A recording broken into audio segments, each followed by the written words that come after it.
Okay, we're live. It is 12:30, almost 12:30, Saturday morning, early Saturday morning, 12/16/2023. And we're going to try to go over some of the cases this week, some of the stuff that happened. And again, of course, I'm not prepared for this. So I'll play my intro and I'll be right back.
So there's that. Hi, Dandy. How are you? Hope everything's going well. Hope everybody had a good week. It's been pretty pretty. I don't want to say boring, but just pretty. I guess it's the preclusion to all of the holidays that are coming up here soon. I don't think anybody hates Christmas more than I do, but that's just me. All right. So last week we left off at the whole hold on a second, Elizabeth Medina case. They were looking for the person who was involved with her unaliving. So we'll start there and go from there. So she was unalived. I think it was last week, and they were looking for a suspect. And they've arrested somebody, so we'll go there. This is in Edna, Texas.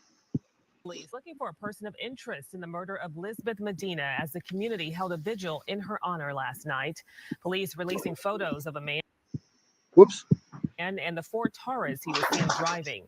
Police say anyone who provides information leading to an arrest could receive a $5,000 reward. A step toward finding justice for 16-year-old Lisbeth Medina. 23-year-old Rafael Romero is behind bars tonight, charged with capital murder just days after the teen was found dead in her mother's apartment. Good evening and thank you for joining us tonight. I'm Bill Barajas. Tonight we are learning more about the suspect in that murder investigation. Romero is currently being held in the Jackson County Jail on a $2 million bond. The killing happened in Edna, but Romero was arrested about an hour away in Schulenburg, where he lives. KPRC2's Corley Peel shares the questions that still linger in this tragic case. So apparently she was a pretty prominent person. She was supposed to be going to a parade, and her mother came home and found her unalived in the bathtub. So we went over that last week, but they arrested this guy, Rafael Romero, into Jackson County Jail, and he's the one that's being accused of unaliving her. So Are a lot of questions that need to be answered. As of right now, it's unclear if Romero knew the beloved cheerleader or. Hey, Miracle Hearts, how are you? Hey, Southern Gal, how are you? I enjoyed your appearance on the Steve thing the other night. That was awesome. I'll try to look into that too. Did he ever find his chair? Hello, Miranda. How are you? We're going over the Lisbeth Medina thing. They arrested. We were covering that last week. So they arrested Rafael Romero. I think this was a few days ago. Or why police $2 million bond, capital murder. Say he would want to kill her. With his hands cuffed behind his back, Rafael Romero makes his way into the Jackson County Jail. He's accused of killing 16-year-old Lisbeth Medina. Romero's arrest, a relief to Medina's family. KPRC2 spoke with the cheerleader's mother this week. She found her daughter's body in a bathtub on Tuesday night after she never showed up to a Christmas parade. I'm sorry I wasn't there to protect her. So if you can let him know, because I tried doing it the other night on his live. I was in furniture for years and years and years and years, and that's a I don't know who made that chair, but that's what they call the Victorian press back chair, spindle chair. And you might not be able to find the exact maker of that, but there's probably a duplicate. And that's a natural oak too. That's not been touched up any. Police responded to their home at the Cottonwood Apartments. How Medina died is a mystery. On Friday, police released these photos of the suspect, showing him running across the street in a hoodie and a photo of a silver car. The next night, the community held a vigil, hoping for answers. She loved being here. She loved this community. I saw her at Thanksgiving, and This is just such a sad story here. It's just awful. she told me, "Yeah, I love Edna. It's so fun. I love the high school. I have a lot of friends." By that night, Romero was arrested in Schulenburg. It's pine?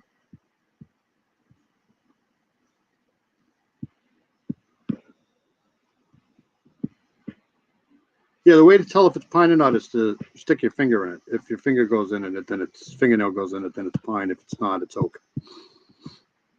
Records show he was arrested in Schulenburg last year on a burglary charge. He pleaded no contest. Medina's mother says their home was broken into a couple weeks ago, but she did not believe it was connected. Whatever it is, it's Victorian style. So it's, yes, this is the Elizabeth Medina case. We went over this last week. It had just happened when I covered it last week, but they finally arrested somebody, which is good. Connected to her daughter's death. They had taken just small things that I would call petty stuff because it wasn't even worth anything. With Romero behind bars, Medina's family is hoping for justice. We have been in contact with Medina's family. They didn't wish to speak on camera tonight, but her mother posted on social media saying their prayers have been answered. Edna police say Romero's arrest was possible with the help from the community, Medina's family and friends, and the Texas Ranger. Yeah, they must have had somebody that had a camera outside of that apartment complex that got that image. Corley Peel, KPRC 2 News. We begin with an arrest in the murder of a teenager in Edna. Hello again, everyone. I'm Tom Abrams. Thanks for being with us on this Sunday. Lisbeth Medina was found dead in her bathtub by her mother on Tuesday.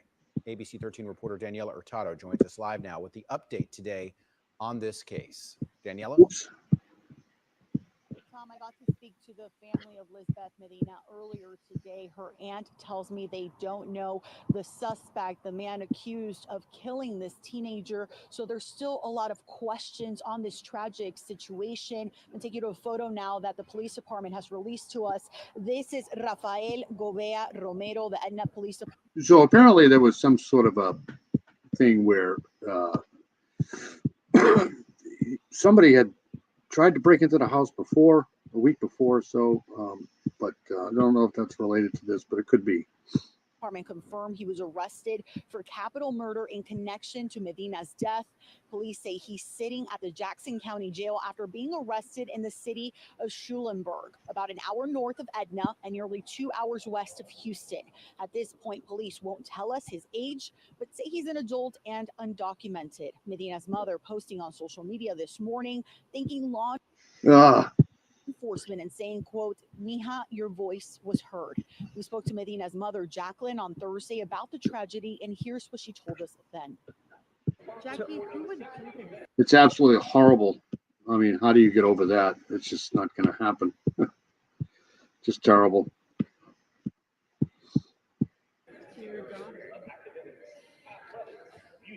I don't know. We had no enemies. We were new in the area. Nobody would, like I said, she was a sweet girl. She was loved by everybody. Now, Medina's family again says they don't know this suspected killer, but they also tell us that they believe whoever must have done this must know the teenager because there was no sign of forced entry. So many details as we're waiting for answers from the police department that have yet to be released. Police have not said if the victim and the suspect knew each other. We have yet to find out how this teenager died. Tomorrow, the police department is expected to give more information on what exactly happened to Lisbeth Medina. Reporting live, Daniela Hurtado, ABC 13. I have no idea. I'm assuming some of the video footage probably came from some sort of a camera. I'll go back to that. Hold on a second. I'm going to go back to right here. Edna police looking for a person. So let's play this one again because I don't know if I was listening. So that they got this whoever took this looks like it's coming from some sort of a house camera or something, and then that might be the car. Person of interest in the murder of Lisbeth Medina as the community held a vigil in her honor. What a dumbass. He's like running and he's got this this shirt on. Like, I mean, it's what an idiot. Last night, police releasing photos of a man and the Ford Taurus he was seen driving. Police say anyone who provides information leading to an arrest could receive a $5,000 reward. So that was that. So let me get out of here. Good. I'm glad they got him because he's probably capable of doing it again. So I'm glad he's just off the streets. And I'll keep updated on that. This, more information comes out. I hope everybody's having a good week. No, they don't. Good. That's a good news. Impact this case. So let's. All right. So let me start this from the beginning. This happened this week too. This is going back to the Gilgo Beach stuff here. This is more of the people who have had encounters with this guy here, Rex Heuermann. Sometimes when they accuse somebody of committing a crime, that person is guilty. Sometimes when they accuse somebody of committing a crime, that person is innocent. So I don't know what is to bear. All I can tell you is he needs to get the presumption of innocence. New witnesses coming forward, vital DNA evidence. So I think, just a programming note, I think I got possibility of doing an interview with the Invisible Tears podcast person. I've been covering her case for forever. It seems like the Connecticut River Valley case. She's the only survivor actually of that whole case, and she's quite the hero. So I'm hoping to get Steve to help with that because I want to do an interview with her and see if we can figure out who did it. So I'll keep everybody informed of that. But she got back in touch with me last week, so I'm hoping to get her on here. She's an incredible person. She was stabbed, I think, 17, 18, 20 times. She was pregnant at the time too, so her child survived. This goes all the way back to I think the 1990s, but she's a hell of a woman. So if you want to check out her podcast, it's called the Invisible Tears podcast. I'll try to find it. and possible connections to other deaths, let's delve into some recent updates in the Rex Heuermann Gilgo Beach murders case with Professor of Law Jules Epstein. Welcome to Sidebar, presented by Law and Crime. I'm Jesse Weber. Now, as we know, Rex Heuermann, the accused Gilgo Beach killer, is locked up behind bars in Suffolk County, New York, awaiting trial. Gilgo Beach murders, they became national headlines more than a decade ago when multiple bodies were found. In fact, 11 sets of human remains were discovered along that shoreline. Now, in July, police arrested 60-year-old Manhattan architect Rex Heuermann, who was charged for the murders of 3 women, Melissa Barthelemy, Amber Costello, and Megan Waterman. He is also the prime suspect in the death of a 4th woman, Maureen Brainerd Barnes. He has pled. Yeah, I technically did 3 episodes of the Connecticut River Valley case. 1 is up on YouTube. 3 is up on YouTube. 2, I think, got taken off for some strange reason. I don't know why. It might have been me. I don't know. But yeah, no, she's an incredible person. I just posted her link in the chat. She's a great person. Not guilty. He is being held without bond. And as this investigation progresses, we are learning new developments that may impact this case. So let's talk about what impact they may or may not have. I want to bring in right now a fan favorite here at Sidebar. You already know who I'm talking about. Evidence expert and Edward D. Albaugh, professor of law and director of advocacy programs and clinical legal education at Temple University Beasley School of Law. Professor Jules Epstein is back with us. Professor, so good to see you. Great to be here, and thanks as always for. She technically was the only survivor in that whole. I think there was 7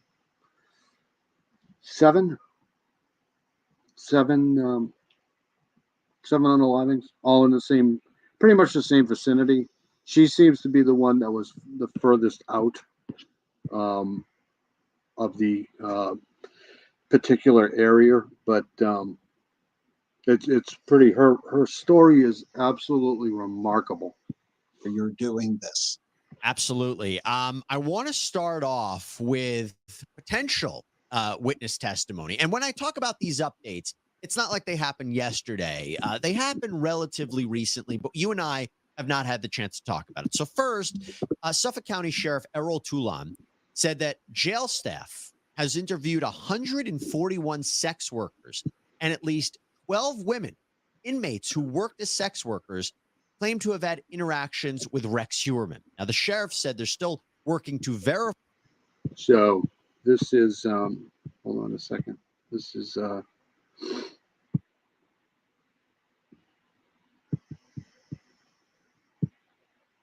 so these are the victims of the Connecticut River Valley kill. This is the person that I was talking about here. Her name escapes me now, but I'll find it. But all these other ones didn't here. But this is her here. So, all right, let's go back to this here.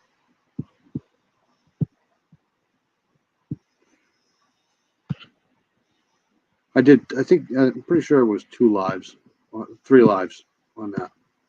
Verify these claims, but these potential witnesses are actually in the same jail as Heuermann. And we've told everybody before on Sidebar that Heuermann was reportedly this serial user of sex worker services. But now, Jules, the idea that they're interviewing these people, how do you verify their accounts and that they may have, had an interaction with Heuermann? I have no idea. I don't even know what that means. In other words, if I'm a sex worker, did I keep a phone number? That would be verification. Did I keep some record of places I went to? That would be verification. Did I at least habitually pick up men or get picked up at a particular location?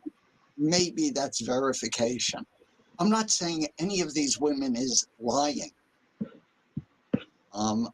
We have no way that I know of. Jane Borowski, that's her name. Sorry. To objectively tell, they're right. And that's fair. And look, I think it's important to establish here, verifying that their actual accounts and seeing what that means. And there's just so many of these cases. You know, I've been doing this now for, I don't know, about 4 or 5 years, and there's just so many of these cases. You look inside these cases and it's like, wow, I can't believe some of these cases just go into like this oblivion where nobody pays attention to. And you can go to any state really and find 3 or 4 of these different types of cases that they just go cold and nobody ever talks about them again. That's one of the reasons why I got involved in this. whether or not their description of Huerman is accurate or the recollection is accurate, but assuming for the moment they have a collection of witnesses who said, no, I'm 100% sure I had these interactions with Rex Huerman, what value would that have to prosecutors at his trial? So a judge would have to rule that in a case where he is alleged to have picked up 3 escorts and then murdered them, that his using other escorts, right, sex workers, is somehow probative. In other words, it helps to prove, well, gee, if he went with other sex workers, it's slightly more likely than he went with these. And balance that against what kind of a picture is it painting of this guy who, put it in the way a jury might see it, is a lowlife cheating on his wife whenever he can. So we call that balancing the value or the probativeness against the risk of unfair prejudice, of just making him look like a lowlife. And then people saying, well, if you're a lowlife, you're bad. If you're bad, you're more likely a murderer. Well, I guess you did this murder. Right. That's always the tension when we bring in acts outside of those that a person is charged with. All right, we want to thank Morgan & Morgan for sponsoring this video. I think it's pretty clear from the stories that we cover that it is not. Hey, Jocelyn, how are you? Sorry, I was trying to do some behind the scenes shit here. Good to see you. Thank you for coming in. I appreciate it. Is that the case you were talking about the other night on Steve's channel, Southern Gal? I subscribed to you, though, by the way. I finally found your, and the other reason, that's the reason why I went into Steve's live the other night, is so I could find your link so I could subscribe to it. I hope you're doing okay, Jocelyn. Thank you for coming in. Appreciate it. We're going over the news of the week and stuff. Not always safe out there. When you're hurt, it can be pretty confusing. It can be scary, and you really don't know where to turn. Well, Morgan & Morgan is actually the largest injury law firm in America. And at a time when you already have so much to think about, they make it super easy for you. They have completely modernized the process because you can submit your claim, you sign contracts, you upload documents, you talk to your whole legal team all on your phone. That's it. Yeah, an attorney is going to review your case in just 8 clicks. That's pound 529 on your phone. Now, Mr. Toulon said that we still haven't been able to validate those claims of those women that said that he was violent and aggressive. Suffolk County Sheriff says that his sex trafficking. I mean, just look at the Mara Murray case, right? I started covering that because of some of the other crimes that happened around the same time around here, and now I can't, put that case down either. It's just you start getting involved in these cases, and then they turn into other cases, and then you find yourself following that case to try to figure out if some of these cases are intertwined. It's just there's just so many of them. Unit has gained the trust of other escorts. They're expanding now into Nassau County. But again, everything has to be validated and checked upon. I do want to now move on to this potential other witnesses because NBC Dateline has spoke with a number of people. And the first one I'm going to mention in this vein is Nikki Brass, who is a former escort who went on a date with Huerman 8 years ago. This is according to her. And according to her, he started talking about his interest in true crime and specifically brought up Gilgo. This is so weird. Like they always say that these people sometimes get into true crime that are responsible for some of these unalivings. And here you go. This guy here was all over social media with true crime. He was highly into that stuff. Saying how the bodies could have been transported with burlap. Remember, And that's a weird thing to say because camouflage burlap was used on the bodies. But she went on to say his body language, the way he spoke about it. I'll have to look into those too, Southern Cal. Thank you for letting me know. I don't even know how to pronounce that. Clea Shindra Hall in Pine Bluff. Okay, yep.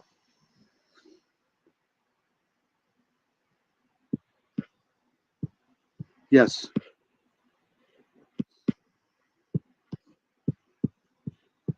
It wasn't a true crime buff. It was somebody who was there. There's a big difference. You can just see it. You can. This guy Huerman is such a piece of crap. He just is. Tell like his entire demeanor changed. I told people for years, I said, I swear to God, I went to dinner with the Gilgo Beach killer. People kind of laughed off like, yeah, right. Okay. I'm sure you did. So that's an taking that all is true. He literally hunted these girls down. That's how he did it. He just like, it's a game to him. Is that, how valuable is that in a trial against Huerman? Prosecutors love to show that someone is looking up news articles about a case or fascinated by a case or focused on a case. And we've seen that in more than one of the cases you and I have talked about. Here, there's rumor this guy's been in contact with the happy face killer or the smiley face killer. It's so weird how these people find each other.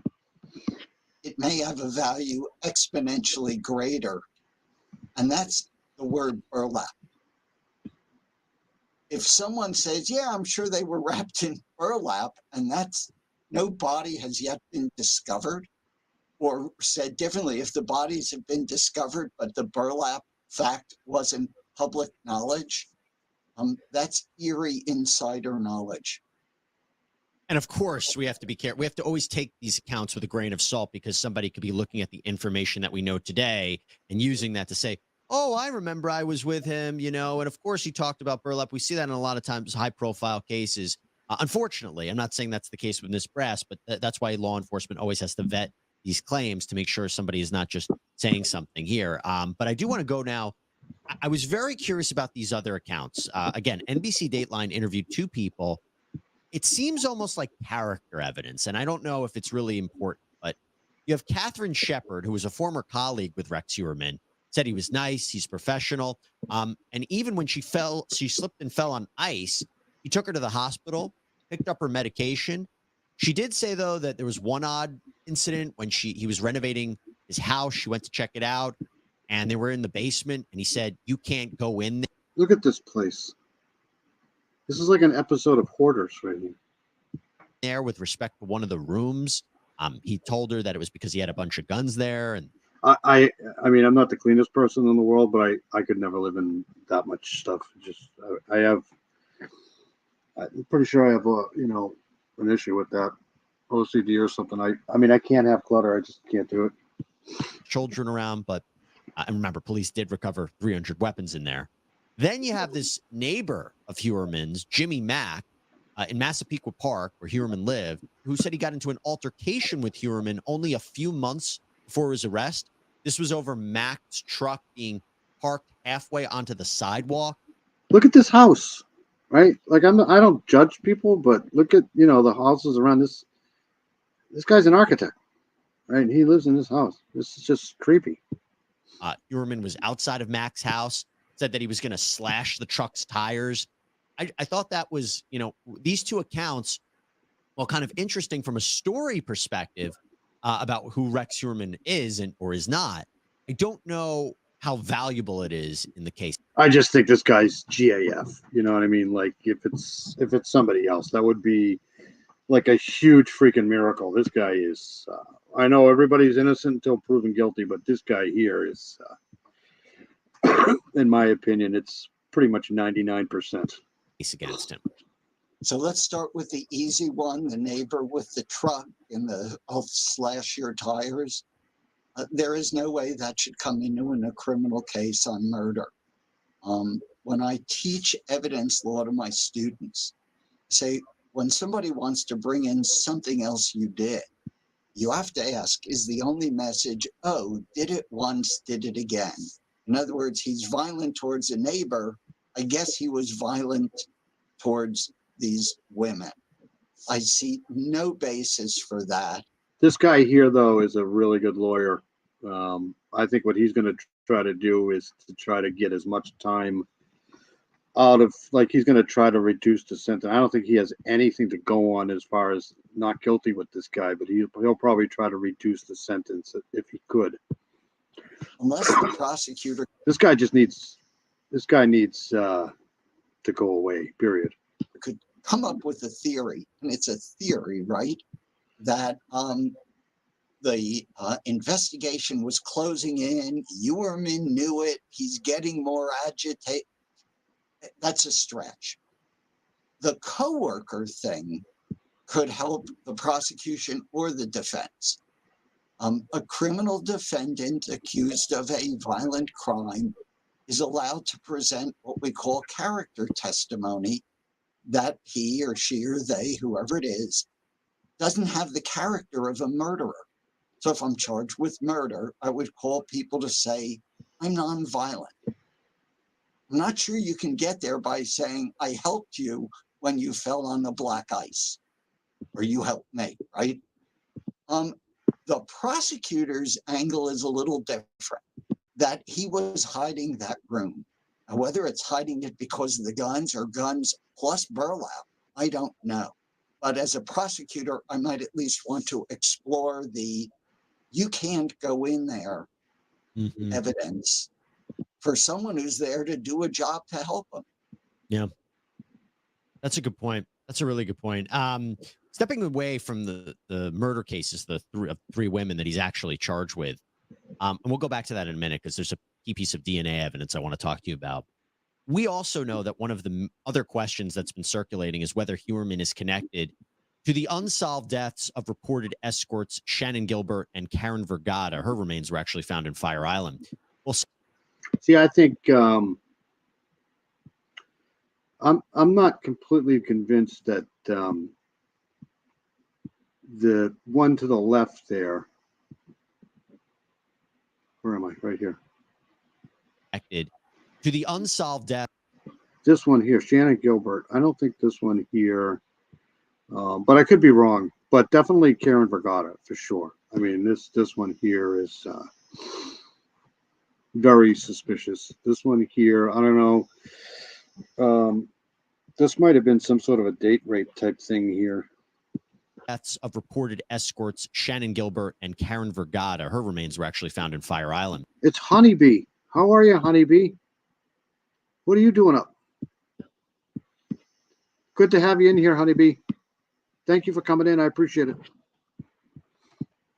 Well, Suffolk County Police Commissioner Rodney Harrison said that his team is interviewing 4 new potential witnesses. I'll give everybody an idea. So everybody's waiting for January 8th now, right? We got a whole bunch of rain coming in, Honeybee, on Monday, Sunday night and Monday. Yeah. So there is a livery cab driver who provided sworn testimony that she picked up a crying, shaking Gilbert from a motel bathroom as a man who fits the description of Uerman.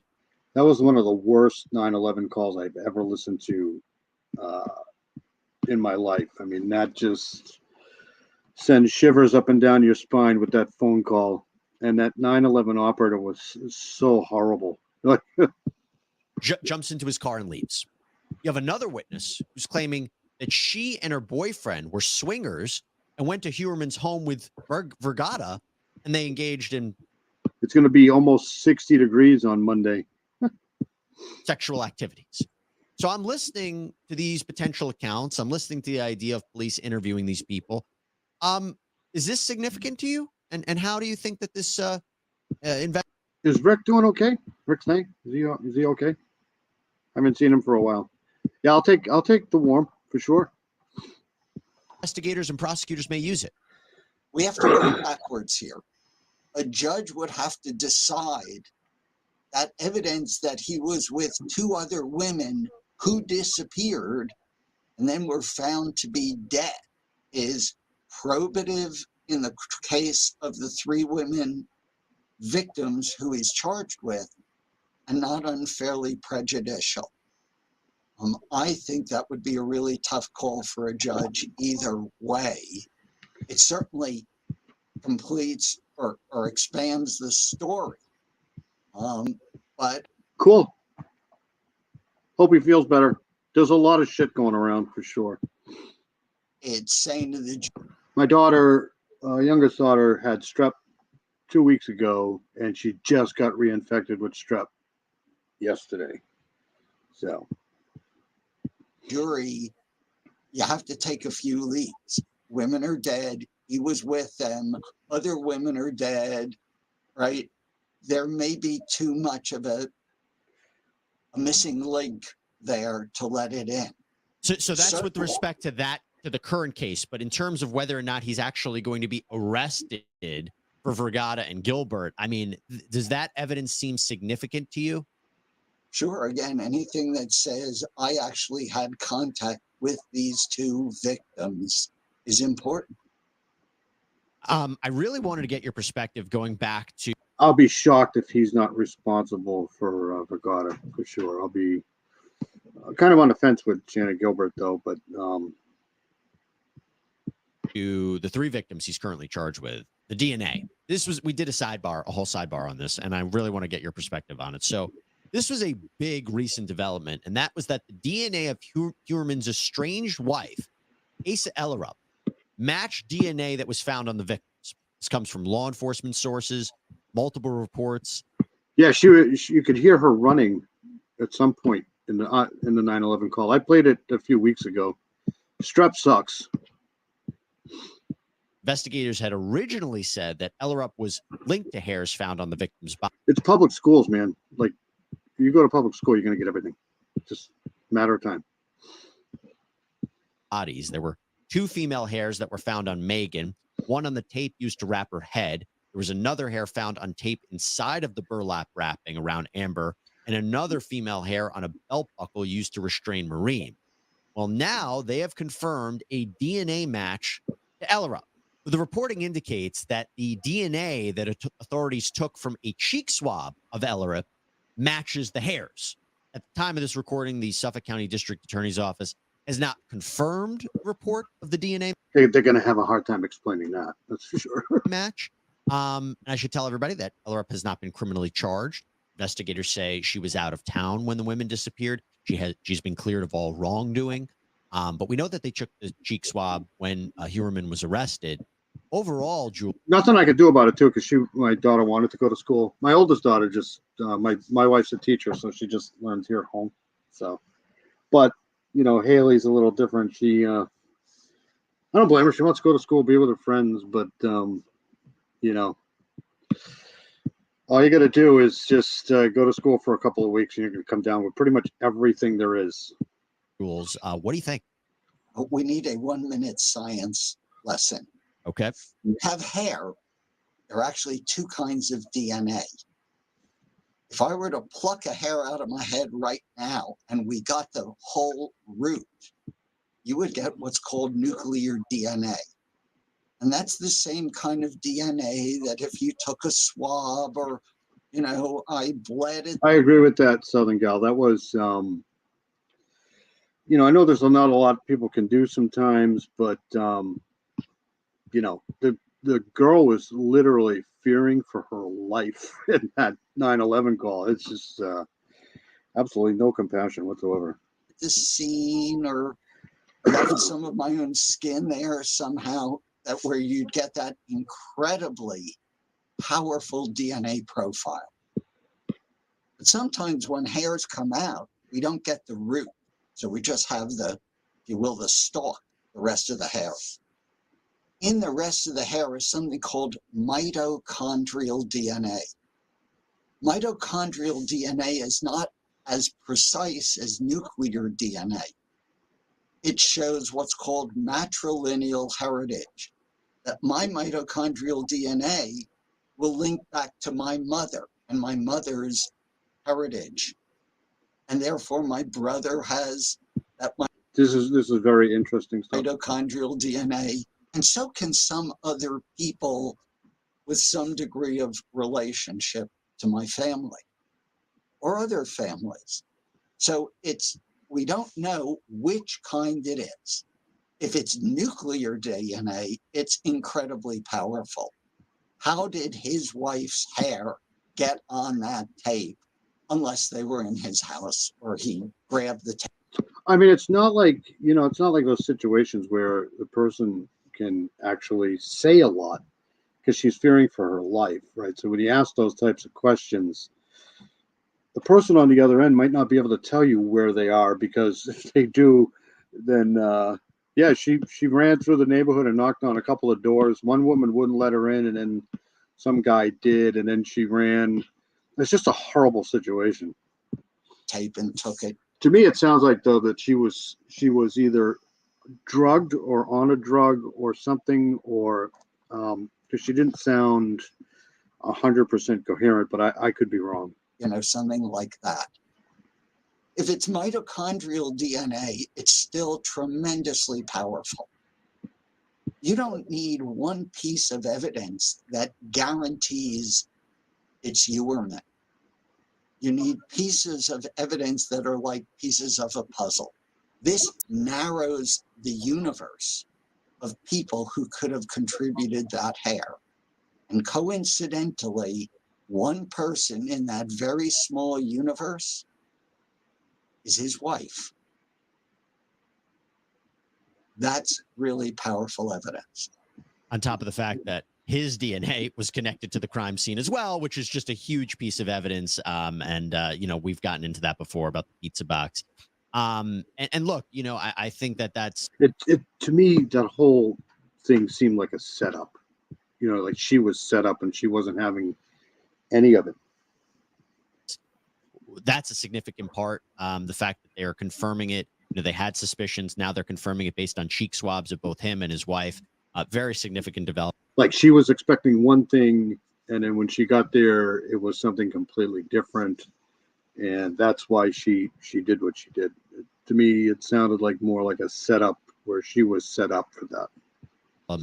Before I let you go, Jules, there's this other update that I got to get your perspective on. So we talked about how this evidence relates to the actual 3 murders, but we've talked about Heuermann potentially being connected to other killings. Well, there's this other update that's very interesting, and it concerns Alicia Showalter Reynolds, who's a woman that was killed in 1996 out in Virginia. Her car was found abandoned on the side of a highway with a white napkin under the windshield wiper, and her body was found 2 months later in a shallow grave. Now, the murder has remained unsolved, but Showalter's siblings say that an old state police sketch of the murder suspect. Same. I kind of follow that theory too of the driver, especially in that one. Looks like Rex Heuermann. Showalter's brother, Dr. Patrick Showalter, told Pix 11 News, "When I saw the picture of Rex Heuermann, subtract 27 years from the way he looks now, it's the first time I've seen anyone look like any of the composite sketches that were done at the time of my sister's abduction." Showalter's sister, Barbara Johanssons, also told Pix 11, quote, "Similarities are striking. The eyes and the cheeks, the face structure. I'm very curious what you think about that, identifications through composite sketches like this." So unfortunately, composite sketches are generally not real accurate. None of us has a... Sometimes they are, though. I think sometimes they're pretty good. Perfect memory of a face. There's not a camera inside my head that goes click. And Jesse, if I were looking at you, I'd have your face there and I could keep going back and looking at it. And a composite sketch is often done where the police are saying, well, here are a bunch of noses, right? Which nose is it? And that process of looking at multiple noses can alter the witness's memory. That's part one. So we can't assume. I think that looks pretty close to me. It's just a sketch, but I think this, of course I'm saying that now because I'm looking at the 2 different things, but it's pretty close. Assume that a composite sketch is a real accurate capture of what the perpetrator looked like that 20-something years ago. 26 or 7, I guess. Number two, even if it's close, I'm not sure that we have the science yet to be able to take Uermann's face and subtract 27 years from it and then say, okay, that's the guy. So it's interesting. I'm not saying it is a lead police. I think there's some sketches, like I've seen some sketches in some murder cases that are almost exact. I mean, there's some that aren't. Probably the majority of them aren't, because like he says, you can't take a picture of the person you saw in like 2 seconds. But some people have really good memories too. You know, some people, especially if they're, you know, creeped out by somebody, they're not gonna forget certain features. You know, but for the most part, I do agree that some of the sketches are way off, and they're just renditions, but some are really close. Should not ignore. I'm sorry, should ignore, right? They shouldn't ignore it. It's a lead. I don't think they should run off with the assumption. That looks pretty close, except for the eyebrows, you know, but they might have been different back then. You know, who knows? This here, the forehead is pretty good. That, oh yes, it was definitely Uermann, who apparently had family something like 50 miles away from where this murder occurred. So it's interesting what you can do with a cold case.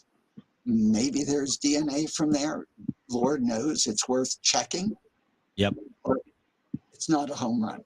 Well, it's interesting. Like if I'm just doing my normal daily shit, right, and I see probably about 400 or 500 people a day, I'm probably not going to remember a lot from the people I see and stuff. But if there's something that catches your eye, you're probably going to remember that a little bit more than you would remember just walking past people.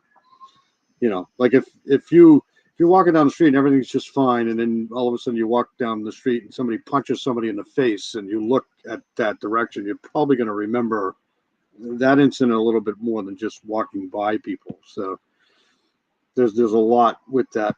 Interesting, because this brother and sister of Showalter say Uermann's mother had lived in Virginia in 1994, so it would have been outside the possibility for.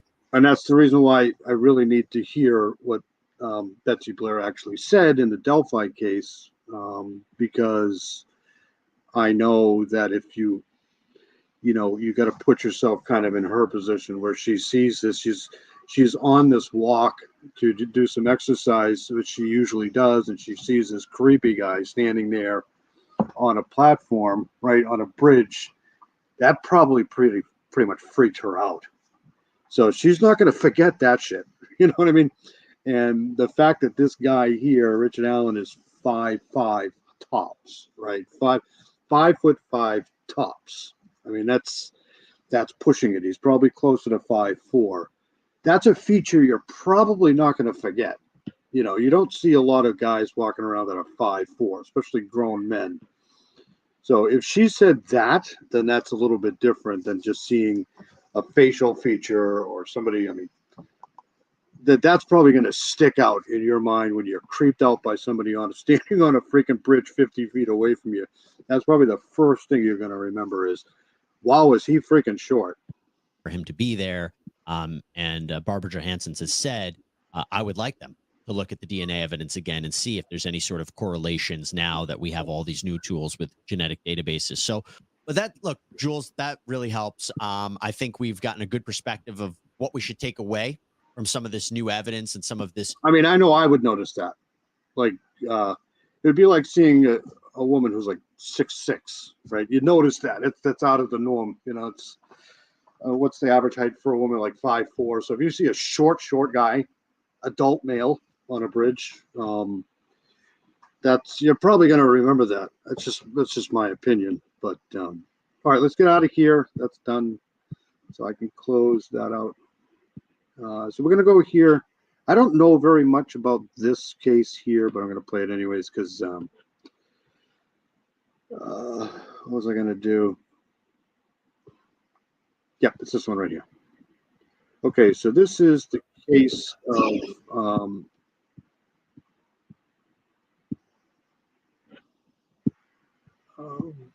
what am I doing? Sorry.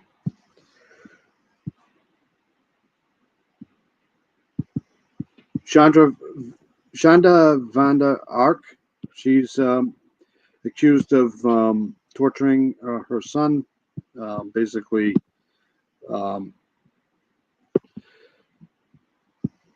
starving him, all of this stuff. So she had her day in court the other day, and I'll try to get people up to speed here as we go. Vander Ark had a 15-year-old son with special needs. His name was Timothy. Timothy lived with Shonda, his brother Paul, and Shonda locked in a closet to sleep, denied food, force-fed hot sauce, and left in ice baths until he died, weighing just 69 pounds. Shonda had a history with child. Yeah, I mean, I see it every day. You know, you see different heights, different, you know, people have different shapes and stuff. But, you know, if I'm pretty sure that when Betsy Blair was out there, she wasn't expecting to see somebody standing there on a platform like that. So that would have been a shocker, but that would have been probably etched in her brain of who the fuck is that, right? Or that guy's pretty sure, or I may be wrong. I don't know. Services when she lived in Oklahoma, but moved to Michigan, where she allegedly tortured and killed Timothy. Timothy's brother was also charged, but is cooperating with prosecutors and agreed to testify against his mother, which he did. Where did he actually sleep most nights? In the closet. And what did you call the closet? Was there a name you used to refer to the closet? The small. I took off the closed caption because to me they're annoying, but if you want me to put them back on, if you can't hear it, that's fine. Yeah, this case is just terrible. I don't know, like I didn't follow this trial at all, but it's terrible. Today, Shonda took the stand in her own defense to tell her story to the jury. Tonight, we take a listen to that testimony, bring in our own experts to look at her body language and to assess her state of mind as we investigate the torture and death of Timothy Ferguson. I'm Vinnie Politan. Thank you for joining us. When this trial began, I told you this was going to be new public enemy number one. And, you know, we've covered horrific parents in the past. We just came off of the Ferreter trial. Hello, Lone Pony. How are you? I try to cover things that aren't, you know, inside everybody's mind every week. You know, I try to cover the things that don't get a lot of attention too. So down in Jupiter, Florida, where they built a box in the garage for their son. But compared to what we're... Everybody ready for the holidays? I know I'm not. Then again, I never am. It's always, I just always late. We're hearing in this case, that stuff is mild, as horrific as it was. That is mild compared to what we're hearing in this case. I mean, when I look at that house on what should be a beautiful street, should be a great place for a child to grow up, I see a house of torture. That's a nice house. Except for this fire hydrant. There's a fire hydrant right there. Is that a fire hydrant? Yeah. That's all I can see when I look at that. After listening to this testimony. And a house full of torture. Because it wasn't just Shonda who was involved. It's like, it seemed like everybody was working against, including his brother, Paul Ferguson. And you heard him testify. When you're an adult, like an older adult like I am, the holidays are just more of a, how do I put this nicely, like a catastrophe. And they just, thank God they're over, right? When they're over. I don't even like New Year's anymore. Like New Year's, I used to go out all the time for New Year's Eve and all of that stuff. Go down to New York, watch the ball drop and shit. But nowadays, if I can make it to 12 o'clock, it'd be something. But he said, my mother made me do it. And that's, I think, one of the issues in this case is how much control did she have? Was it her or was it her son, right? But he testified. And Paul Ferguson said, my mother made me do it. That's sick too. When you take another child who you have some level of psychological control over. This case here reminds me a little of the case I saw a few years back about this woman who she basically kept her kids hostage. There was like 5 or 6 kids, and she ended up having one of the girls tied. One of the girls tried to get out, and she actually ended up tying one of the daughters, her daughters, to a table, and ended up unaliving the daughter. And she made the son bury his own sister. I forget the case name. It's just horrible. And turn him into an abuser. That's what the evidence is showing inside of this courtroom.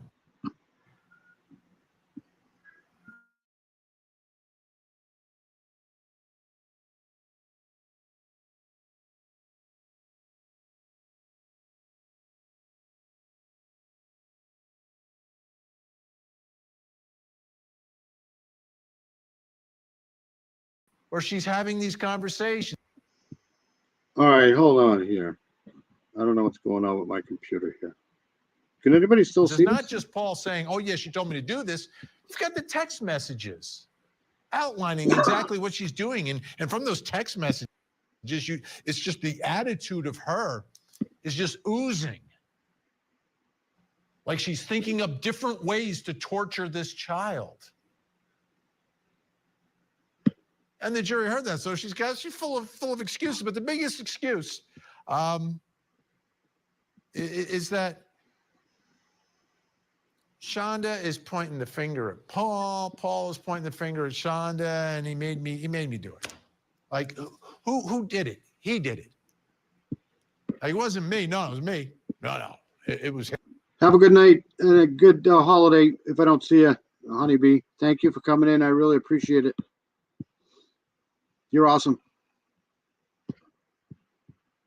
Him. It was him. Pointing the finger at our own son. We read the text messages. We saw them. We saw and heard how this whole thing was playing out. But that's who she is and what she is. And no one expected her to accept responsibility for what happened. But there was a moment today, and I'm having a difficult time understanding it fully. And we're going to talk about it tonight. So if you recall the testimony, Paul testified that like the day before. I would literally starve myself before I starve my children. Like they get, or Timothy died. He had sent pictures to his mom saying, we really need to feed him. We really need to give him some food. And Paul said he gave him some scrambled eggs and peanut butter and jelly.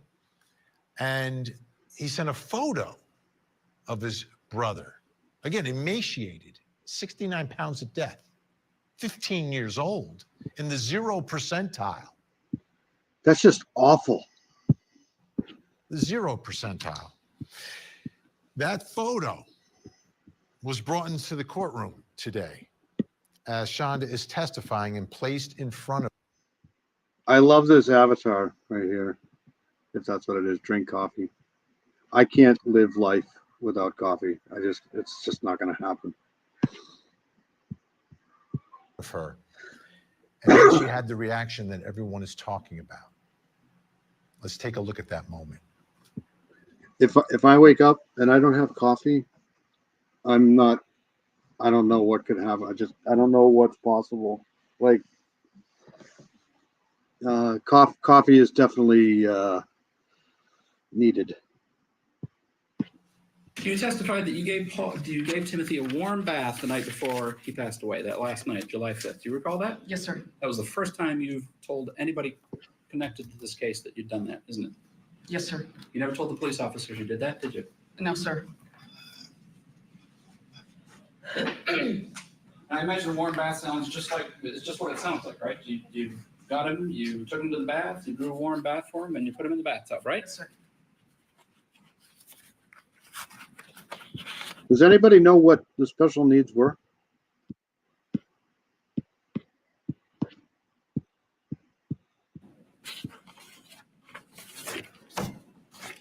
This is hours before he dies, right? Yes, sir. You look like that when you put him in the bathtub?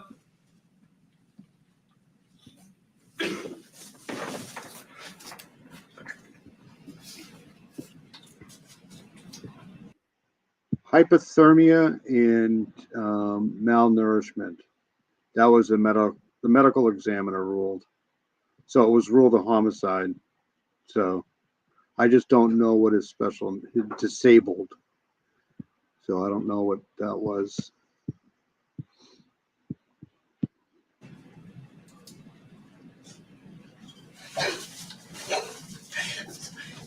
I'm sorry.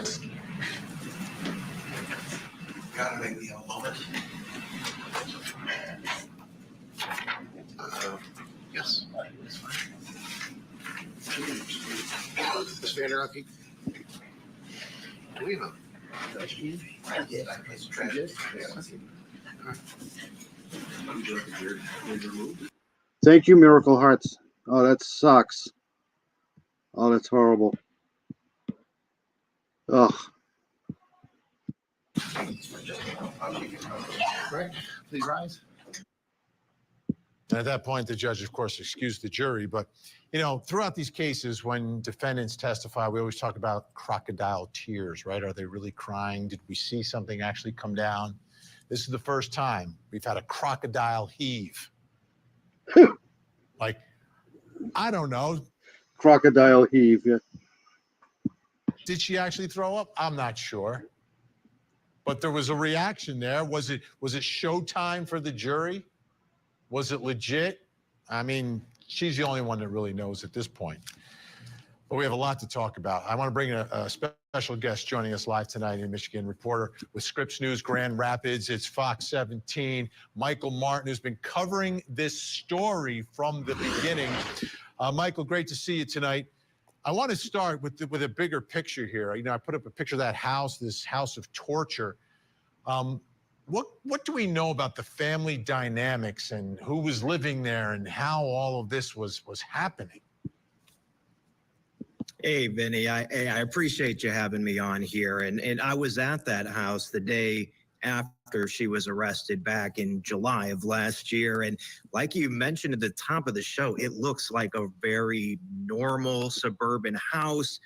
It's a nice neighborhood, and nothing would stand out to you as to why this would be any sort of house of torture or anything like that. Very, very normal. The dynamic that was going on inside there, if you were listening to this testimony, fair to say that you could be confused about how this family blended together. We know Timothy Ferguson, 15 years old. We know his brother, Paul Ferguson, who was 19 at the time of the death, now 21. We also know that there was another brother living inside this house. In court, they're referring to him just as G, 8 years old at the time this was happening. I think one of the most interesting things in terms of brothers, moms dynamic, when we go through those text messages, there was one message that Shonda sent Paul that said, make sure you don't let G see you getting angry at Tim. It was almost like they were hiding this activity from that younger son. We've got 3 boys in the house. Shonda herself has 5 kids. There was an older brother named Nolan that was at one point living inside this house. Sounds like where was that? Where did that go? That was classic. Sounds like an 1980 metal band. Yeah, no doubt. Crocodile Heave. I think that's the first time I've ever heard that. he is now gone, living in North Carolina. He's 23 now. And then she has a daughter that is still living in Oklahoma. I say still living in Oklahoma because she used to live there. That's where she. Just think, when we're out there working our asses off and doing, what we're supposed to be doing, these people are doing this shit. It's just.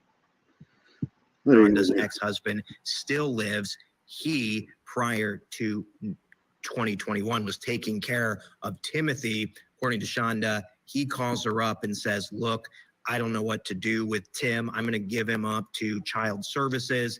If you don't take him, she takes him. We heard today he wasn't in school. He wasn't going to the doctor. Care of Timothy. Watch this. According to Shonda, he calls her up and says, look, I don't know what to do with Tim. I'm going to give him up to child services. If you look at this, somebody's eating something. You don't take him, she takes him. We heard today he wasn't in school. He wasn't going to the doctor. There's some debate as to why that is. I heard from the Muskegon County Chief Prosecutor, who's putting this case to trial, that I think this is Michigan, somewhere in Michigan. That she wasn't barred from taking legal ownership of these kids. But today in court, we heard the chief trial attorney, Matt Roberts, say that was the case. There was some sort of court order that barred her from technically being the legal guardian of Timothy. Yeah, what's up with that? What's going on with the dad? See, I don't know a lot about this case. I would just followed it the last week or so. I try not to follow the trials too much because,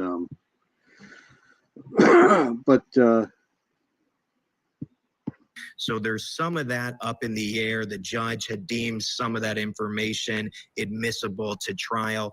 But on top of this, one stepsister, 3 stepbrothers of Tim. So all in all, there's 9 children. Wow. Some capacity connected to this family. I was just trying to figure out how many, somebody asked how many kids they have. 9. That's typical. This is typical here. My sister had a special needs child, and unfortunately he passed. And it sure doesn't sound like he was 21 though. Anybody but Paul was aware of these activities, these torture methods that were going on in their house, in their basement. And how about a stepfather? Was there a stepfather in the picture? Was he in the house? I know he was ill, right? He was ill, and we heard from Shonda at one point that he had a stroke in May or in January of 2022. So that limited his ability to move. What we didn't know, and we heard at some point, was that he was in a wheelchair prior to that, I believe. So he was already limited. He has a stroke at the start of last year. At that point, he says, I can't go up and down these stairs. He moves into his parents' house. It's in a city called West Olive. It's probably 15 minutes away from this home that Shonda and her boys were living in. It doesn't sound like he had any real intention with raising these kids, at least in the last few months of Timothy's life. And it's just absolutely horrible, like probably doesn't get any worse than this. Just have a few seconds left with you here. You've covered this story from the beginning. You've been watching this trial. What has been the most shocking thing or surprising thing that you've learned? Well, Vinny, I think you'd agree. It's kind of unique to see a suspect in a case like this testify, and then to see her son, who is also facing charges of first-degree child abuse, get up there as well, and they're blaming each other. It is striking. And particularly, I think yesterday when we heard from Paul, we heard Shonda's defense attorney ask him, did you love Tim when he was alive? Because the actions you took sure didn't look like it. And he looked down for some time and he said, I don't think I loved him enough. And it felt like he was legitimately crying. And it feels like he wants to bring some sort of mangled form of justice for his brother now that we're sitting in this. Shonda was a lawyer. Wow, Miranda Lee knows all of these cases. That's so cool.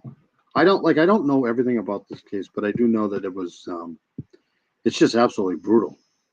Dump truck of an end result. Absolutely. Michael Martin, so great to have you on. I know you're super busy. Fox 17, Grant. 69 pounds. My dog weighs more than that, I think. That's just insane. And Rapids, Scripps News in Grand Rapids. Thanks so much, and we'll see you again soon. Thanks. Thanks, Vinny. All right, joining us now tonight from Alexandria, Virginia, body language expert, author of the New York Times bestselling book, You Can't Lie to Me, and creator of the new free newsletter, In the Driver's Seat. There it is. Janine Driver joins us. Janine, great to see you tonight. I want you to take a look at Shonda Vander Ark. She's pointing the finger. She's got excuses, all of that. It's just absolutely terrible. Your cat weighs more than that. We have one of those too. We have one of those cats that weighs way too much. Everyone was talking about her today online as they were watching Court TV. Let's start. But Pinky, the cat that weighs too much, is the ruler of the house. She's the boss of all the other cats, males too. We have 6 cats, so she is the leader of the house. Here, where she's claiming to not know a lot of things. Let's watch. There are leg irons discovered in your home. Were you aware of those? I was aware that Paul had them. You actually could look on my Amazon. Paul had the option to do payment on the Amazon as well as mine. And Paul had actually ordered those under his account. You heard Paul talk about plastic ties.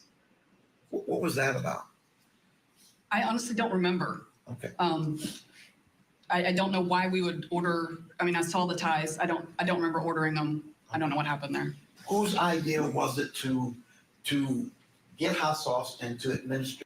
We have 2 dogs, 6 cats, 2 guinea pigs, bearded dragon, and a huge outdoor rabbit who is now living inside downstairs because it's just too cold out. So we have a lot of animals in this house.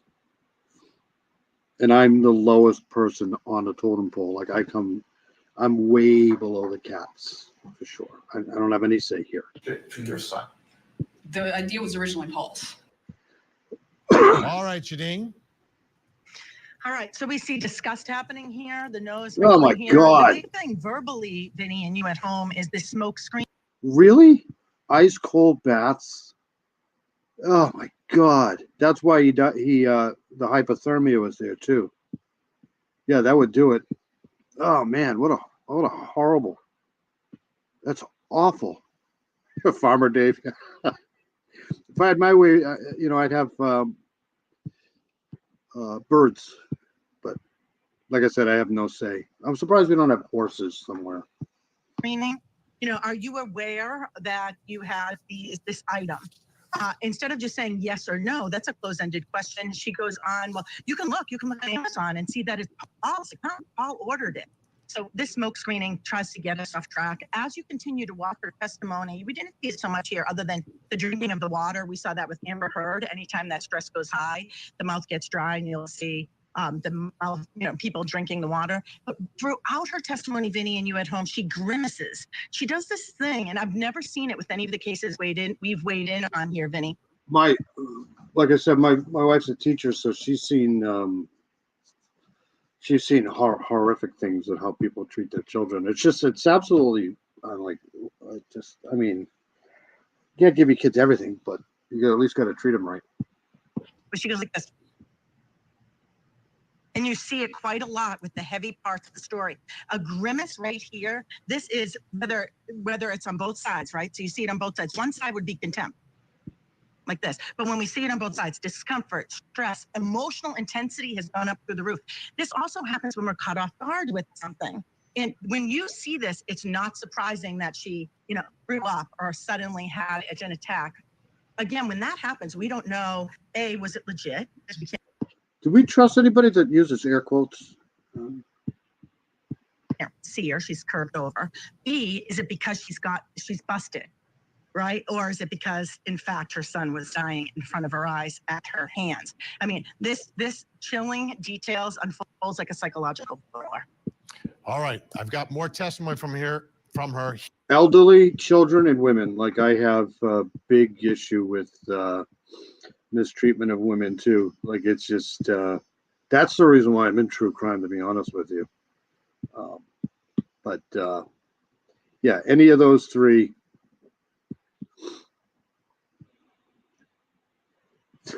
Sorry, just kidding. Here, I think it's more the way air quotes are used, right? Like, if you got to do air quotes, I mean, put my face up here. Hold on a second. Like, air quotes, like if you got to do it like 4 times. That was that guy on Saturday Night Live. All right, let's go back to this. Where she's asked whether or not she's telling the truth. Let's see her response to that. Once the police get there, do you tell them the truth? I was so freaked out. I'm sorry.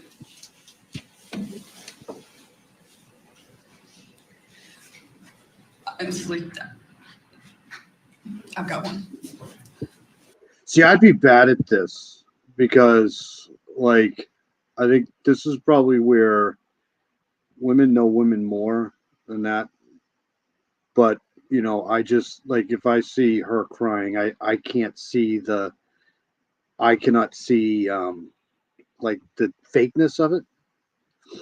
If I had my way, I'd have one of these in my house, this hawk right here. But that's not going to happen. So. Sorry. Thank you. You're welcome.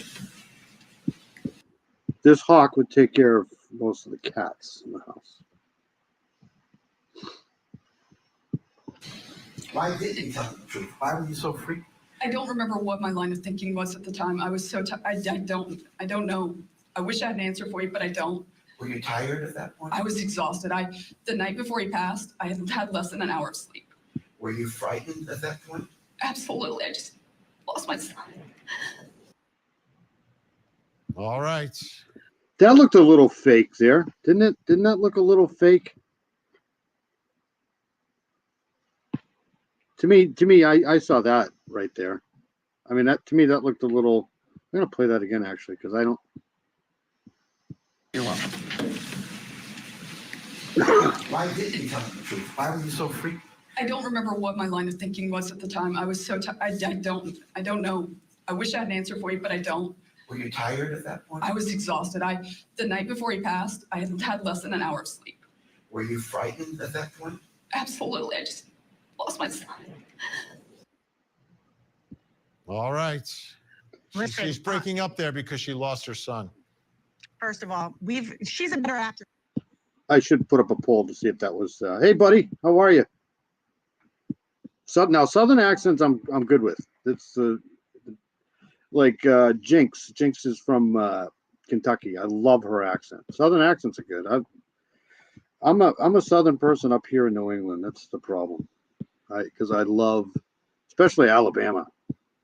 Than Amber Heard. Let's start there. All right, maybe she can play an Aquaman. Right. So right here, we saw the same exact behavior. We see this when people are asked a tough question. They're called starts. Hey, necessarily, how are you? Glad you're here. My bro is here.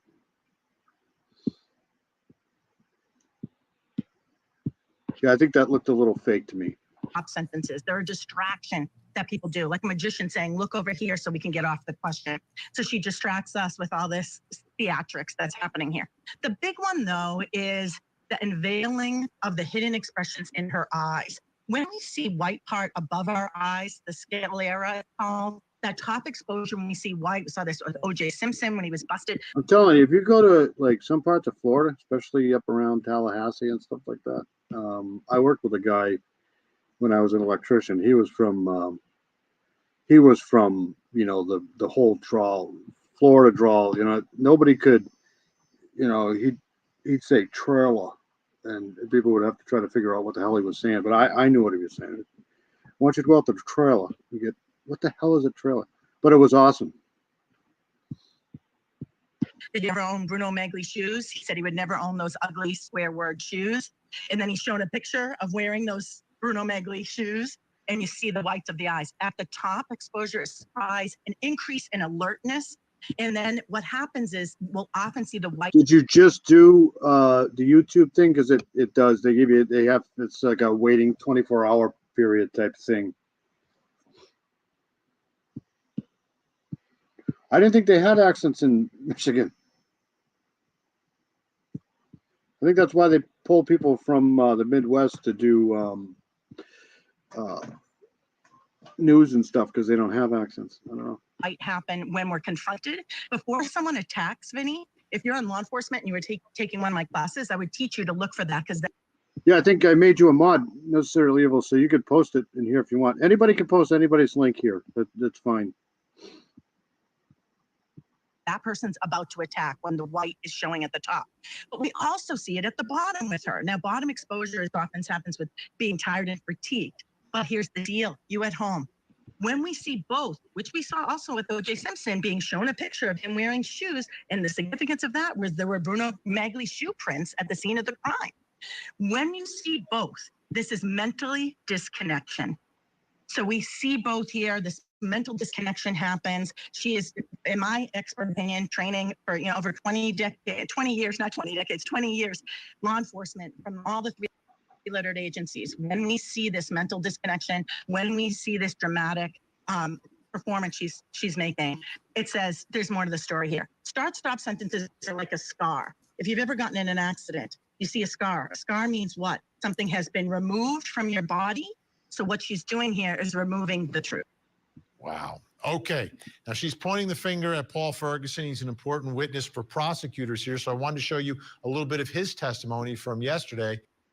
If you want to be a mod, and if anybody wants to be a mod, let me know. That way you can post things like your channels in here. I got way too many windows open here. Hold on a second. Okay, so that's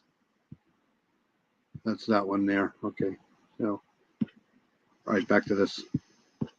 This is Shonda's son, who also was implicated in all this, but he's saying, my mom was making me do it, and obviously she's saying something else. Let's watch. Before 911 is called, was there some discussion about a hunger strike? Yes. What was the discussion about the hunger strike at that point? Shonda said to say that he'd gone on a hunger strike.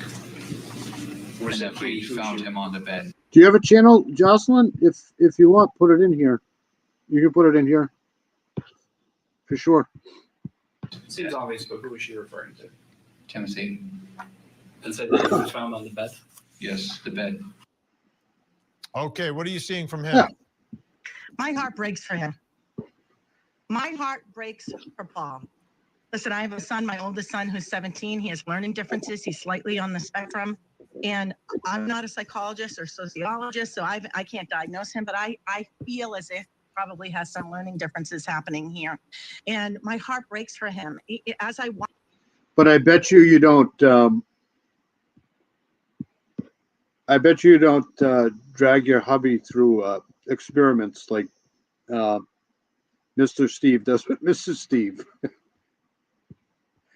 That is so funny. That poor woman.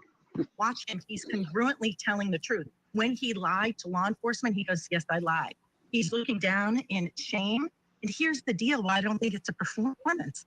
It's because the gesture happens a half beat before the words. When I say to you, Vinny, call me, I don't say call me and then have the gesture. And when people are lying, there's that disconnect. The gesture happens after the words or right at the. Yeah, it's tough. It's tough with that. Some states are better than others to with how they handle stuff like that. Same time. This is a man here, a young man that I feel is trying to take responsibility and trying to make things right. Janine Driver, thank you so much. The Driver's Seat, new free newsletter. We'll speak again really, really soon. Thanks so much. Thank you. Thank you. You at home. I'd sub for sure. If you start one, I'll sub. I sub to probably 400 or 500 different channels. I don't even know half of them all the time. All right, folks, when we come back, we'll bring in our psychological experts. Plus, coming up next hour. In Clayton County, Georgia, Hannah Payne witnessed a hit and run. Followed the might have witnessed it. Now, after numerous outbursts in court, of her problems, and the prosecutor obviously going after her, saying, well, really, you have this sensory disorder, yet you think hot sauce and loud noises and cold baths would be the appropriate punishment for your 15-year-old with special needs. Here's more of her testimony, talking about more of her alleged disabilities that she suffers from. You're going to say I don't remember. Going to an Alabama game down in Alabama is definitely on the bucket list for me, for sure. For a lot, aren't you? Unfortunately, yes, because of the dissociation. Okay. Explain to the jury what that means. Well, I guess there's different forms. Somebody told me this. I did not find out about the PTSD and this disassociation until about 7 months after my husband's stroke, even though it had been going on since the stroke. Starting right after my husband's stroke, I started experiencing episodes where if you've ever passed out, like the world closed, you get tunnel vision and the world closes in on you until you completely black out. It felt like I was blacking out, but I didn't actually pass out. And the events that happened after that, I have no idea of. It's not as easy as people think it is, but once you get talking about channels and stuff like that, once you get used to it, it's actually pretty good.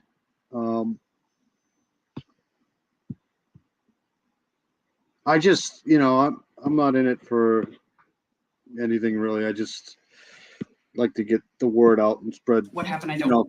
These cases, especially the cold cases that I try to get into, it's pretty good to try to get some information about those cases out there, because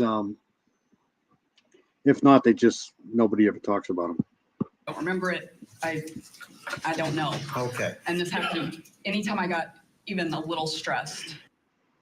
Does any of this make sense? Let me bring in our experts tonight. Joining me in Orlando, Florida, psychotherapist and CEO of Life Counseling. I'm the same, Southern Gal. I just, this is my time. So, it's very few people are up at 2 o'clock in the morning. So, but I don't hide anything. I'm not great at this, but it is what it is. I'd rather be like this than try to be somebody I'm not. So I just try to wing it in a prayer or two. Counseling Solutions, Dr. Janie Lacey. In St. Louis, Missouri, licensed mental health and nationally certified clinician Sharonda Brown. And in Los Angeles, California, body language expert, forensic psychiatrist, trial expert witness, and columnist, Dr. Carol Lieberman. Great to see everyone. Dr. Janie Lacey, what she's describing there, she's not the victim in this case, by the way. I just want to remind you, she's the defendant. But this whole sensory disorder. I think I am on Discord somewhere. I got them all. I got Discord. I got Twitter. I got. I got very little time during the day. So thank you. Thank you, Southern Gal. I just during the day, that's why I'm not on a lot of lives anymore, because during the day I'm pretty much out sleeping. So, but at night, like Friday night, like this, and tomorrow, tonight I have off. So, oh my God, you're in 10 Discords for Delphi, you poor thing. Yeah, I want to get back into the Evansdale case too soon. Bad memory, disassociation, blacking out without really blacking out. Does any of that make sense to you? Well, it seems it's very convenient to use those types of disorders and potentially previously diagnosed disorders to bring a reason as to why she was doing. I'm the type of person that believes that the more people who are involved in this that have their channels, the better it is, because, you know, like I want to see some of the big cases get solved too, like Delphi and Gilgo 4 and the Idaho 4, and but it's those other cases that nobody talks about, you know, that I think really. So the more people who are doing it, the better. These things to her son, but regardless of her, she has cognition. She has the ability to logically. The only problem I have is when people start attacking families. That's really like that. I just won't watch that channel. Like, you know, that's the whole Delphi case. People have been attacking the family the whole entire. I can't handle that. Think through, regardless of any disorders that she may have had in this child abuse case. And any logic would tell her, especially if she had these diagnoses that were done by professionals, Hey, then buddy. there's some level of contradiction to what she would then. Hey, Ray, how are you? Hope you're well. Yeah, I got True Crime Mob Crew. I don't know if I'm a member of Mob Crew or not. I have been. Surviving the Survivor is awesome. Recovering Addict is good too. Tom Webster's awesome. Who else do I sub to? I sub to not sub, I member to I forget now. I'd have to go through it.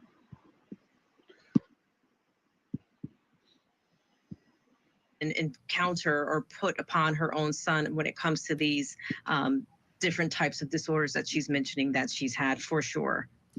Sharonda Brown, she's on the witness stand trying to explain at times why she doesn't really remember everything that happened here. I mean, the description of what happened to Timothy, I don't know how anyone. Yeah, the only time that I, see it might be okay. Like, I was talking about this with somebody the other day, actually. You know, if a wife goes missing and it's pretty much she's been unalived, that's when you can maybe go after family, right? You know, there's evidence and statistics usually behind it that it's probably the husband. Other than that, unless you have solid evidence, like these people that go after Kelsey and Becky, and it's just so annoying. Like, it's just, there's no evidence whatsoever. they just, I just can't watch those people. I just can't. Sorry. Could blank that out of your memory. I think it's impossible to forget every single thing, but I do think part of her dissociation will allow her to forget. She will intentionally block it out, because to admit it comes with a whole bunch of shame, a whole bunch of guilt, which is what we see her reacting to on the stand, is that shame and guilt, and that becomes unbearable. So dissociation is probably a protector of those behaviors and of those diagnoses that she just doesn't want to deal with. And I also think she sees her son as a reflection of those diagnoses, which is why she's having this displaced anger towards him and has treated him this way, ultimately causing his demise. Yeah, Sharonda, I want to apologize that she is crocodile heaving right now. Crocodile heaving. That's going to be first. Ray Jones is a great person. Yep. Thanks for coming in, Ray. Appreciate it. All right, so next to you. Like, we're used to crocodile tears. This is like a new phenomenon I've never seen before. Dr. Carol Lieberman, I want to take a look at some of her cross-examination here. I thought the prosecutor did a great job in comparing her treatment of a dog, an animal, to her son. Let's watch that. Have you ever given hot sauce to the dogs, to train the dogs? I have put it on a couple of objects to keep them off of objects, yes. Keeps them away from it, right? Yes, it does. Right, because they don't want to eat the hot sauce. Mm-hmm. So you never actually grabbed a dog, forced its mouth open, and poured hot sauce down its throat, have you? No. Never put hot sauce on a piece of food and then fed it to them, make them eat it, have you? No, because I don't give my dogs human food. You can't do that with service animals. No, but you could put it on dog food, couldn't you? I guess I've never. Oh, Grizzly True Crime. Grizzly Gazella. I think I'm a member in Gazella too. Gazella's awesome. I've been following Gazella forever. Never even thought about that. So it occurred to you to use hot sauce, enforcing the use of hot sauce on a dog, but it occurred to you to use that as a form of punishment for your 14-year-old child? Crocodile it Heat. was Paul's idea, but yes, I was at my wit's end at that time. Would you stick a dog in an ice bath as punishment? That would never occur to me. But then having big dogs, I don't bathe them at home anyway. I use dry shampoo or I take them somewhere else. I don't have. I'm talking about as a form of. I'm not talking about giving them a bath. I'm talking about using. I don't have as space. A form of punishment, putting a dog in an ice bath. I don't have space to do that, so I wouldn't think of that because I don't have space with that size dog. You're saying if you had a large enough tub to punish one of the dogs, you'd put them in an ice bath? I can't imagine doing that, but. Dr. Carol Lieberman, what's wrong with this woman? A lot. I think that she is a sociopath. She is sadistic. She certainly tortured her son.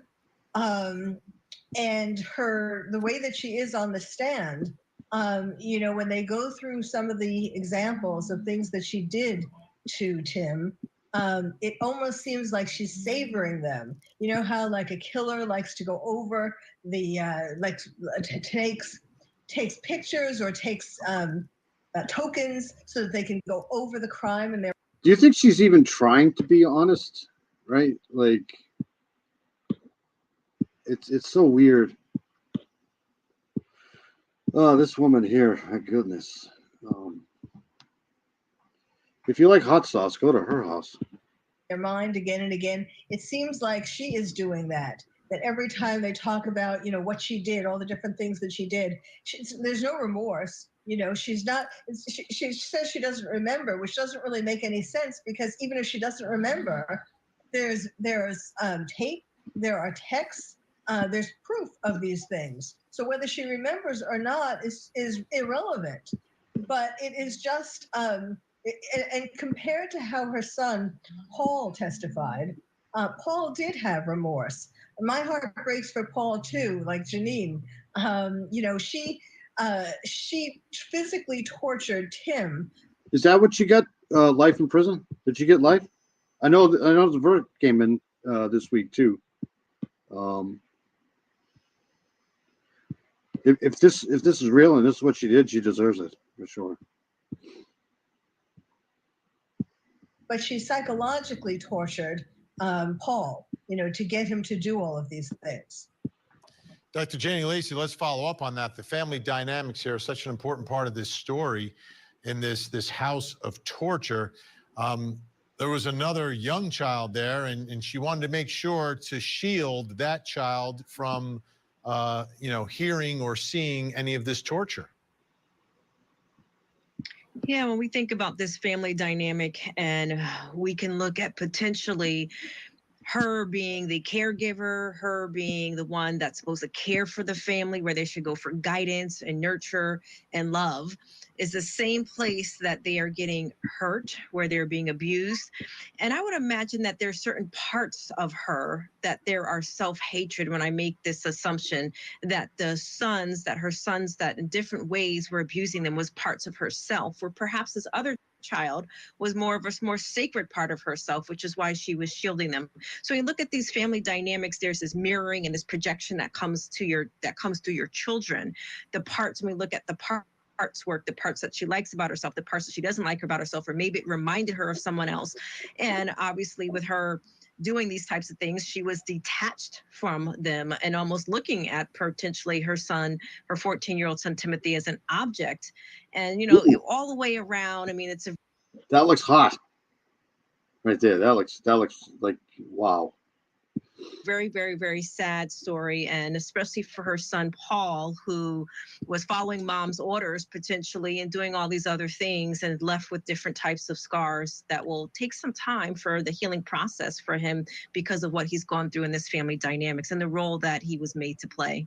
Yeah, we're looking at shackles. We're looking at it's not just hot sauce. It's like beyond hot sauce. It's hot sauce that you would never use. It's not like you're making buffalo wings or something.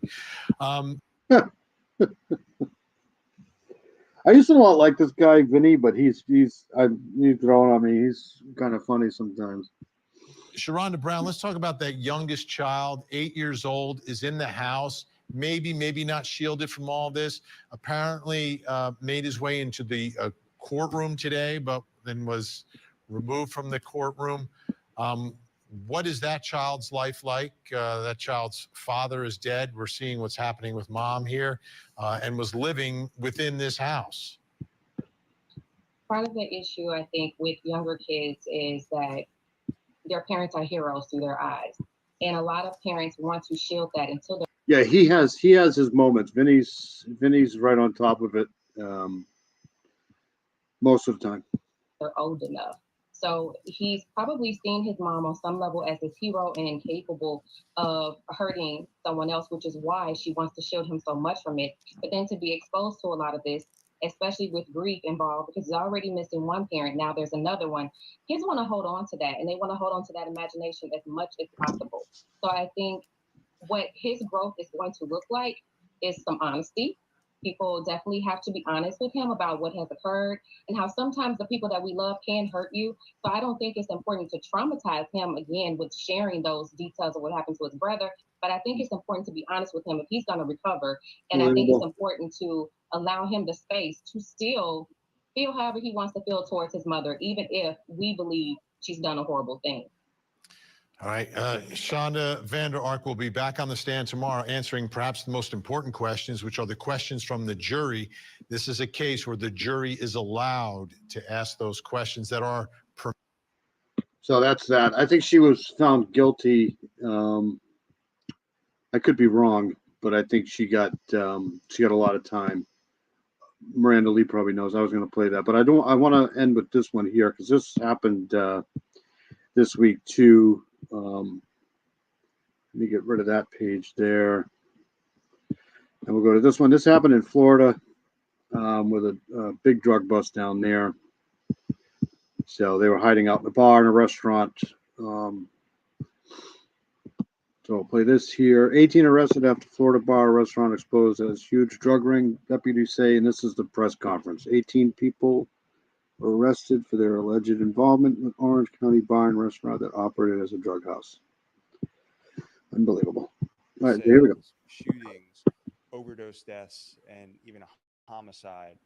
So this year, the Metropolitan Bureau of Investigation, the Orange County Sheriff's Office, and the DEA initiated an investigation with the specific goal of shutting the PR house down. So the operators of the PR house were selling cocaine to between 60 and 80 people a day. We seized 9 kilos of cocaine, 13 firearms, 2 of which had the serial numbers removed. And so 18 people were arrested and facing charges of racketeering, conspiracy to commit racketeering, and armed trafficking of cocaine, which is a life felony. So in a moment, you'll hear from MBI Director Ron Stucker, who will talk about the investigation. And so I want to talk to you about why, in addition to the great police work on this case, that our nuisance abatement ordinance here in Orange County.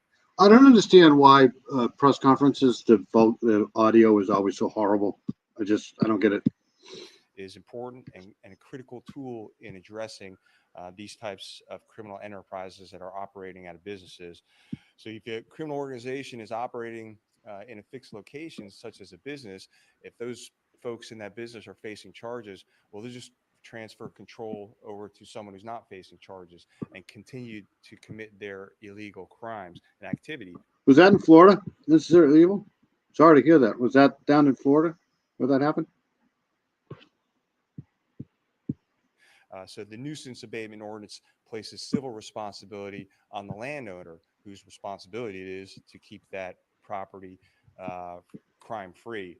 And so you've heard me talk about this issue we have with many of our illicit after-hours clubs and hookah lounges. Was it the guy that they caught up here? The guy from Australia? As a child? Yeah, that's why I got the closed caption on, because it's just that operate without liquor licenses or in violation of their liquor license.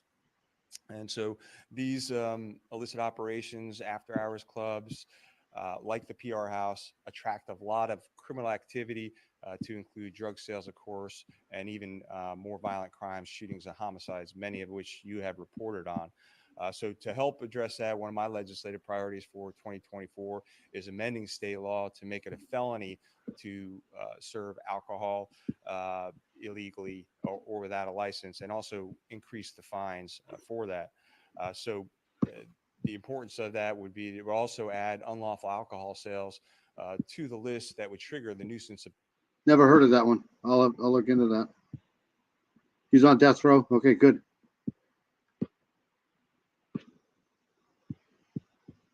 Abatement program. So in an effort to help us shut down these places if they continue their criminal activity. So this time I'll turn it over to Director Ron Stucker from the Metropolitan Bureau of Investigation. Thank you, Sheriff. As the sheriff said, we're excited about this. Going back to the Evansdale thing.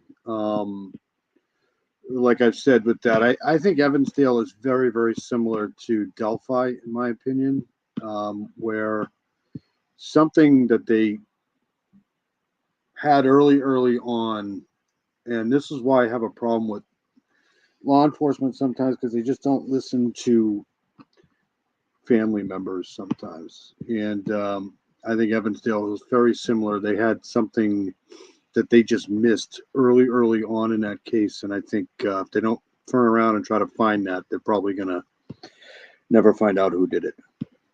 I think I know who did it. This case, the location was a bar named PR House. Previously, it went by the name To Casa Baricua, and it's at the corner of Lake Underhill and Goldenrod, 7343 Lake Underhill Road. It has been operating as an illegal enterprise, we believe, for probably up to 2. Yeah, Evansdale pisses me off. It just does. I did a few lives on Evansdale. Decades. We have crime line tips as far back as 2007, in which citizens, people were calling in tips on the owner of the bar itself, associates of the bar, talking about drug dealing, talking about firearms violations, talking about gambling. And we've probably received, or the sheriff's office has received, over 20 tips over the years from various people talking about this criminal enterprise and what they're doing there. The owner of the bar is a woman named Rosa Lopez. She was actually arrested back in 2001 for racketeering and operating a gambling establishment. And just to give you an example of some of the crimes that have occurred in and around that property, in 2016, there was a homicide in the parking lot. In January of 2017, there were shots fired inside the business. August of 2017, a person died of a drug overdose inside the business, which was later determined to be a combination of drugs, including cocaine and fentanyl. In November of 2017, there was another person who overdosed inside the business. And in 2022, the Orange County Sheriff's Office Homicide Unit investigated an overdose death involving cocaine and fentanyl, in which it's alleged, and we believe, that the drugs were supplied by the operators of the PR House.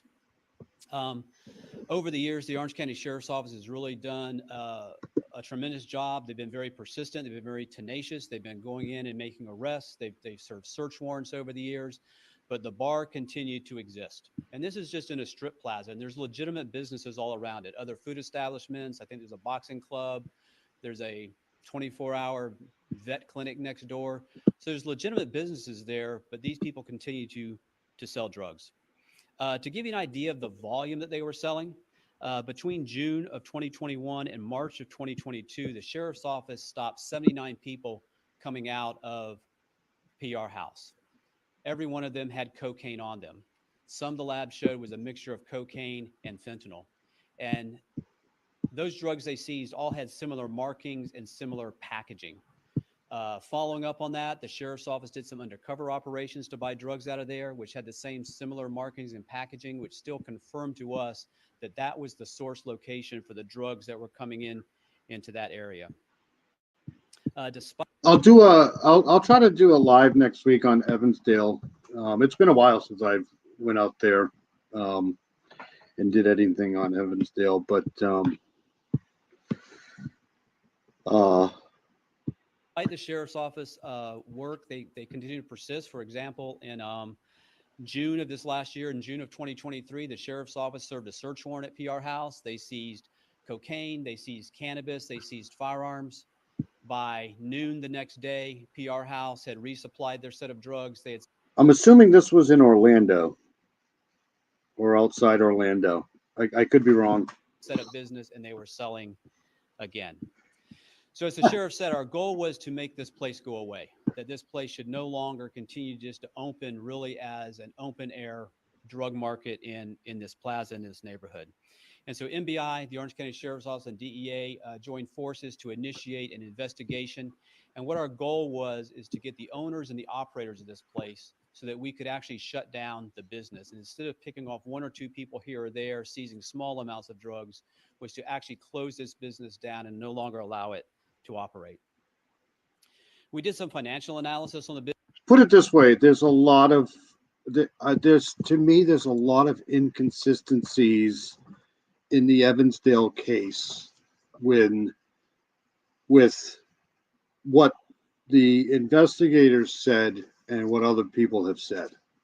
And I found inconsistencies to be a little bit, suspect of, in my opinion. Business and also working with a state alcohol, beverage, and tobacco. They did not sell enough beer and food out of that place to probably keep the lights on. Their sole revenue source was our primary. Because the law enforcement in Evansdale knew right away that this was an abduction. And I don't know if that's exactly what everybody thought at the time, but I'm pretty sure that law enforcement knew from the very beginning that this was an abduction. Primary revenue source was the sale of illicit drugs coming out of there, and it was simply a front to sell illegal drugs.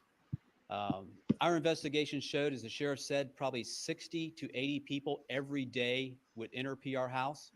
They would be in there 2-3 minutes, not purchase anything legitimate, such as beer or a sandwich or anything else, and would leave. And so 60 to 80 people a day were going in there to buy cocaine. There were some days that we observed over 100 people would enter, spend a small amount of time, and come out. So you can start doing the math on that about the amount of cocaine that they were selling out of this business. We were also able to establish through our investigation that the drug traffickers inside the business were all armed. They were dangerous.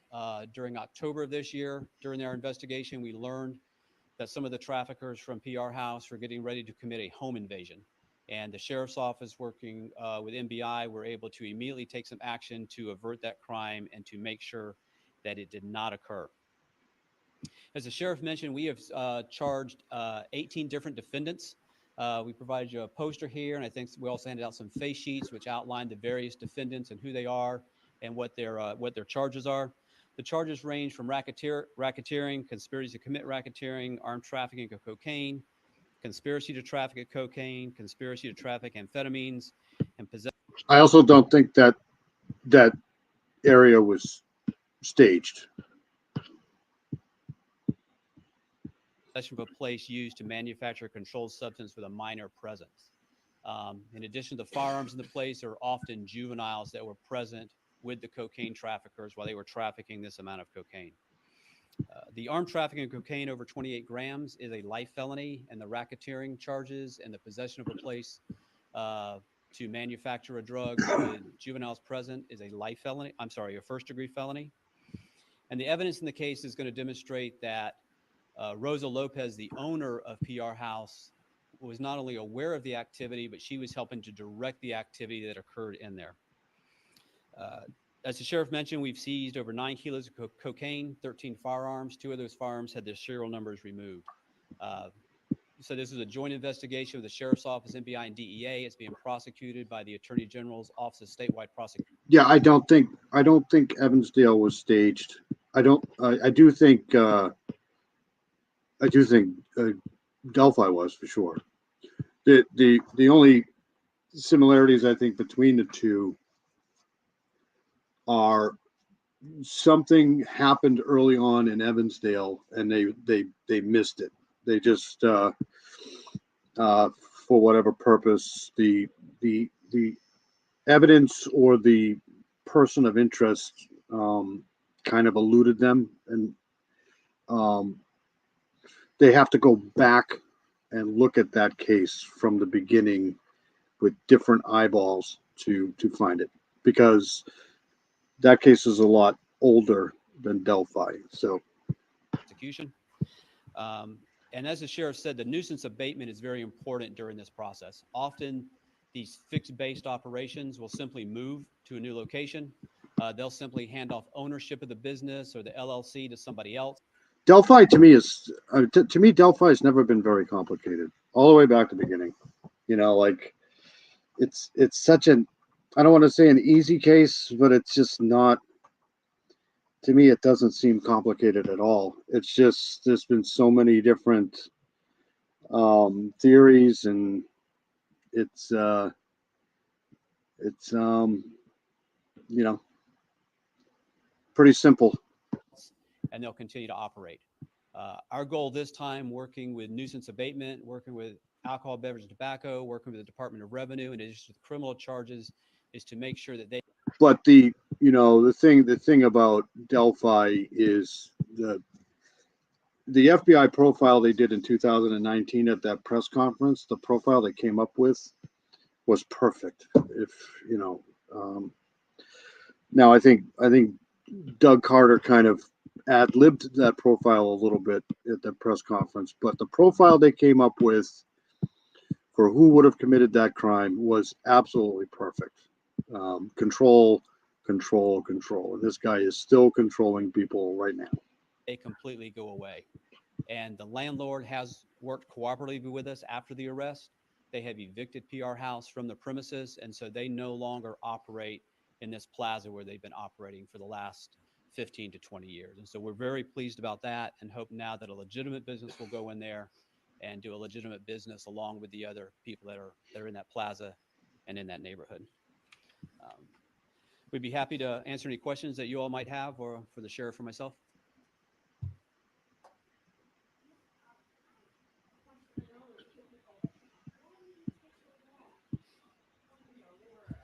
Well, yeah, just like Director Stucker said, that we've made hundreds of arrests there. We've done search warrants many times. I think Rich and Allen's pretty much guilty. I think he's like 80. I mean, I'm at like 80%. But I could be wrong. You know, that's just my opinion. But I think Rich and the person who did this in Delphi tried. It's just like he walked that trail that day. It was just his lucky day and their unlucky day. But I think that, in my opinion, I think that if Betsy Blair goes anywhere near that bridge or crosses that bridge, then she's the victim. And I think it's a lone wolf. I don't think anybody else is involved. I think Rich and Allen alone. But I've had that theory since I've had the lone wolf theory since year one. It's not very complicated.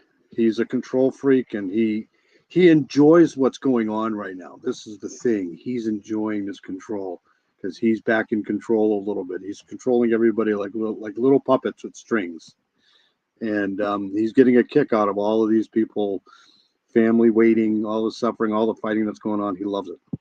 Sometimes either the cases aren't successfully prosecuted, or we just need time to build a case and put the best case together. And that's why the Metropolitan Bureau of Investigation exists, where we have members from all Central Florida law enforcement. We work with DEA, we work with Florida Department of Law Enforcement, who's here.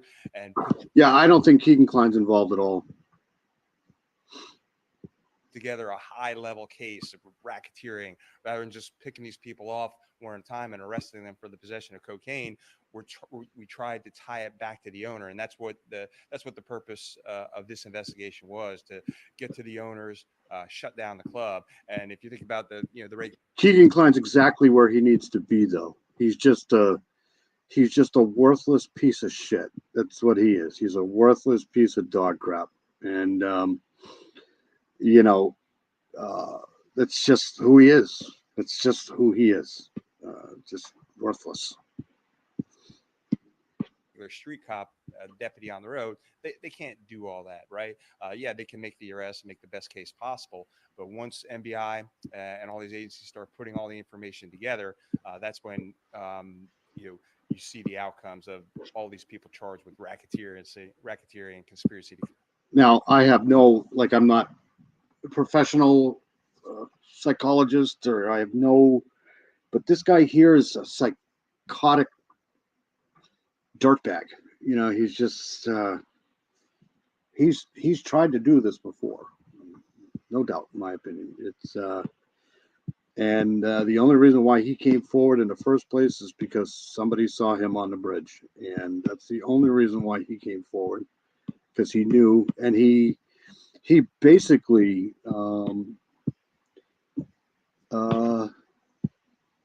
had to come forward. He was seen. Racketeering, and we're able to shut the property down.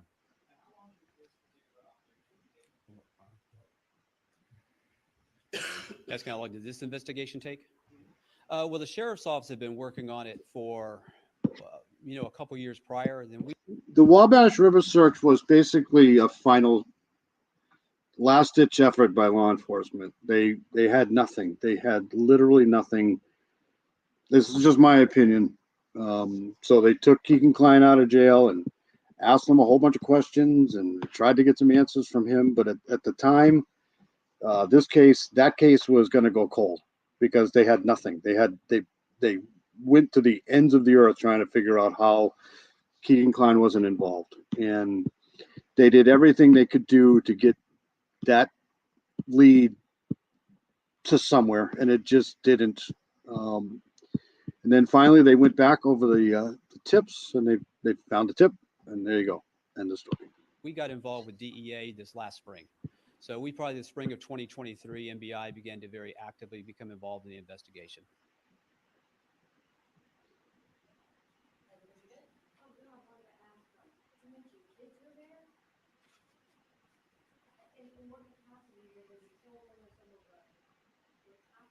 Yes, they were children.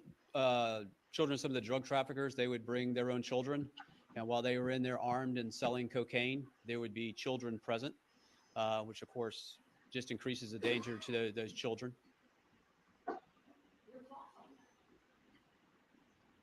Well, my only thought is, how horrible is that? I mean, one, you're selling drugs. Two, you're armed selling drugs, but then you bring your own child into that environment. We all know what happens when people sell drugs. People try to rip each other off. Sometimes, if we said inside this business, there's been shootings inside the business. There's been over.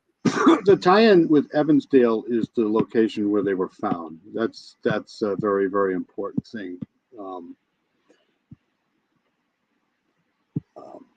That might have been, where they were found might have been a way to throw people off up there. Overdose inside the. But I do think the person who did this, or the persons who did this, knew about that location where the bodies were found. Business. I mean, the history. And they use that. I think they use that location to kind of throw the investigation off. The business shows how bad it was, and for the calls for service there, and what the sheriff's office has had to address over the years. So obviously, interjecting a child into that is horrible.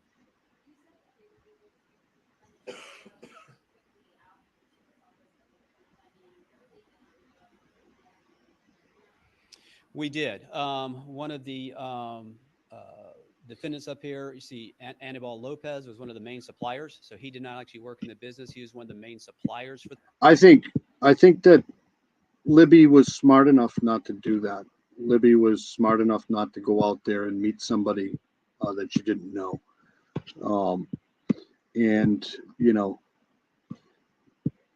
I believe Becky when she said that this was not a planned event. It was something that the kids did. I think they went out there to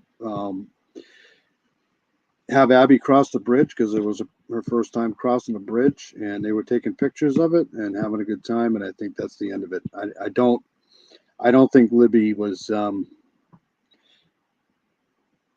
I think she was smart enough not to do that. For them. And so that was part of our investigation, is determine where did they get their drugs from to bring into the business itself.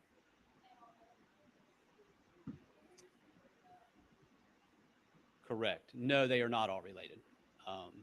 Annabelle is not related to Rosa. Rosa's son is. I do think it's possible. I think it's possible, and I've asked Steve this before, whether or not he thinks that somebody went back out there that night.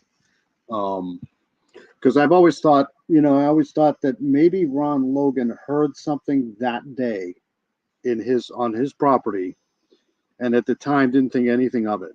But when people came around knocking on his door looking for two girls that were missing, and when they left, he started thinking, whatever he heard that day, he better go look. But now I'm starting to think more on the lines that I think Rich and Allen did, or whoever did this, might have actually gone back out there during the search. The other Lopez up there, whose first name is Escape. But it's like 30% maybe. I have no reason to believe that other than just speculation.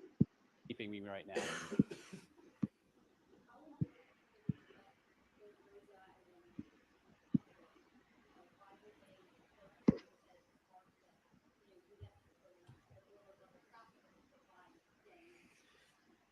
It's important to get the owner of the business, because often the owner of the business is not always directly involved in the hand-to-hand transaction of the drugs.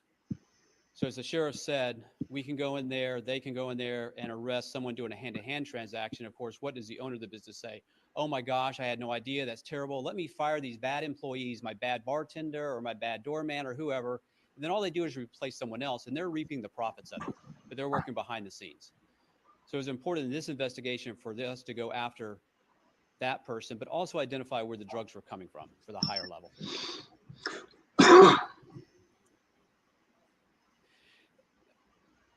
Well, yes. Well, all drugs that come to Orange County come from overseas. I mean, they're not manufactured here. So every like, if the prosecution starts bringing Keegan Klein into this thing, that's a bad idea. That would be a huge mistake for them. I can't trust anything he says. And everybody's been duped by this guy. Murder sheet, everybody. Paying this guy to get, don't ever listen to a criminal. Okay. They're probably not going to tell you the truth. This whole red Jeep freaking thing. And oh my God, if you're paying criminals to give you information, okay, or listening to criminals to give you information, you probably deserve to get duped. It's everything connects. Not a good idea. Let the cops do that. Connects back. Whoops. Through the Dominican, through Mexico, through China, depending on what drug it is. So yes, obviously it's coming from internationally. We have to determine on our investigations what level we're going to go to. The focus of this investigation, the goal was to have a community impact on that neighborhood, and to make sure that we could do something to get that bar out of there that's been selling drugs there for years.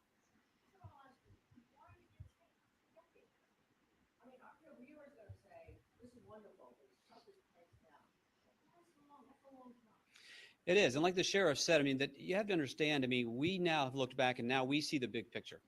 But if you, I mean, Keegan Klein has no life. He has absolutely no life. So if you have, if you give him the opportunity to have a life, like talking to him, and now he becomes more of life. Like he has a reason now to lie to you. you go time by time, if you get a tip from Crime Line, that tip may say person A is doing something bad, but you don't have a lot to go off of that. Then you have to launch that investigation. The sheriff's office stopping the people that are leaving the bar shows somebody in possession of it, but then you have to go back and try to. And there's absolutely no doubt in my mind that whoever did this, the Delphi thing, has tried to do it before. You can't tell me that this guy just woke up one day and just decided to do this. I think there's actually 2 offenders in Evansdale. That's just my opinion. I'll probably do a live next week on Evansdale because prove who sold that drug to them. And so, unfortunately, PR houses, like a lot of places in the community where lower level people, can be addressed by patrol functions, by those type of things. But to get to the higher level people, we have to do a more complex investigation. And so that's what we did here, is to do that. The sheriff's office addressed all those complaints as they came in. it happens a lot in cases. People, law enforcement. I'll be the first person to stick up for law enforcement because they got a tough. Solving these cases is not an easy thing to do. I don't care how much evidence you have. I don't care how much technology you have. People are going to freaking lie, right? People are going to lie to you. They're going to tell you what you want to, But, in my opinion, the most important part of the case is the very first 24 hours, 24 to 48 hours or something like that, right? So, both these cases, Evansdale and Delphi and a lot of other cases, if you don't get that key piece of evidence or the key, listening to the witnesses, listening to the family speak, you're probably going to miss something. And I think it happens a lot more than people realize that once it's gone, like in the Delphi thing, once they passed over the tip from Rich and Allen, they could have gone forever. They would have never found them. They would have kept going down every single rabbit hole. Then when they got Daniel Nations, I thought, there you go. It's solved. Daniel Nations. He's the guy that did it. Because he was a good candidate. He looked exactly like the guy on the bridge. He had all of the, he was a criminal, but turns out it wasn't him. So that's what I think happened in both of these cases, and I think it happens more than people think it does. Same with the Mara Murray case. I think the evidence was there in the beginning, and they lost it. They just went right by it. And so these illicit operations, after-hours clubs, like the PR House, attract a lot of criminal activity, to include drug sales, of course. Hey, Cleo, how are you?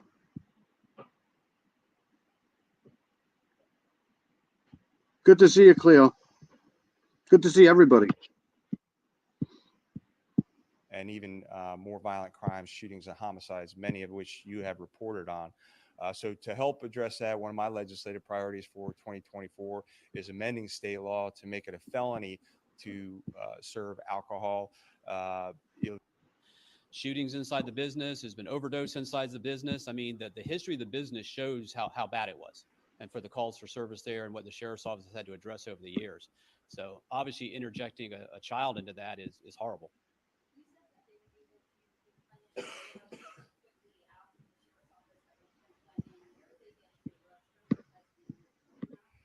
We did. One of the defendants up here, you see, Anibal Lopez was one of the main suppliers. So he did not actually work in the business. He was one of the main suppliers for them.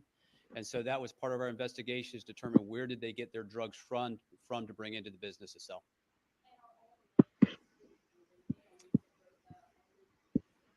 Correct. No, they are not at all related. Anibal is not. They'll tell you a lot more if you get them in a Waffle House. I'll tell you that much. Did I answer the question at all, Miranda? Evansdale really bothers me too. I thought when they got Daniel Nations, I'm like, oh my God, they got him. I can't believe it, but it wasn't him. You're in bed? Oh yeah, it's like 2:41 in the morning. Related to Rosa.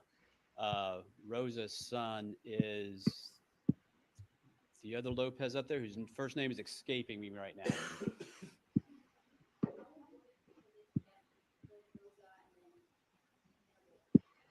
And I think, I've been a proponent for this for a long time. When you got cases that go over 10 years or so and there's no movement, there's no nothing, they should allow people in, especially retired law enforcement, people who want to take over the cases, get new eyes on the case.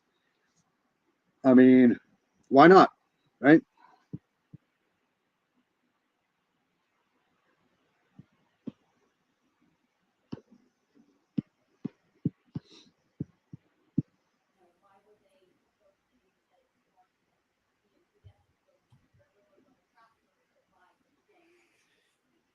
it's important to get the owner of the business, because often the owner of the business is not always directly involved in the hand-to-hand transaction of the drugs. So as the sheriff said, we can go in there, they can go in there and arrest someone doing a hand-to-hand transaction. Of course, what does the owner of the business say? Oh my gosh, I had no idea. That's terrible. Let me fire these bad employees, my bad bartender or my bad doorman or whoever. And then all they do is replace someone else, and they're reaping the profits of it, but they're working behind the scenes. So it's important in this investigation for us to go after that person, but also identify where the drugs were coming from for the higher level.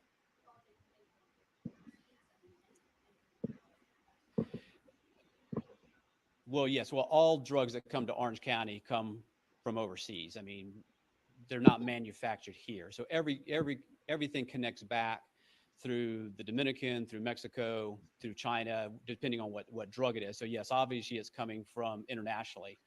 We have to determine on our investigations what level we're going to go to. The focus of this investigation, the goal was to have a community impact on that neighborhood and to make sure that we could do something to get that bar out of there that's been selling drugs there for years.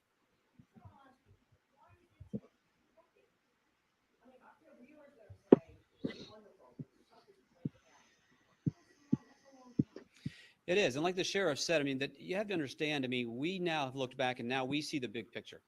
But if you go time by time, if you get a tip from Crime Line, that tip may say person A is doing something bad, but you don't have a lot to go off of that. Then you have to launch that investigation. Have a good night, Lone Pony. Thank you for coming in. I appreciate it. I'm going to get the hell out of here too. It's almost 2:45 here. I want to thank everybody for coming in. I'm going to try to next week go over the Evansdale case again because I think it's important. I just don't like to see these cases get put in the back burner. Hi, Darlene. How are you? What are you doing up? So I'm going to say goodnight to Necessary Evil, Cleo, Miranda Lee. Thank you for coming in. Miracle Hearts too. Who else was in here? Jocelyn was in here. I know Cleo was in here. Honeybee was in here. Lone Pony was in here. Thank you for coming in.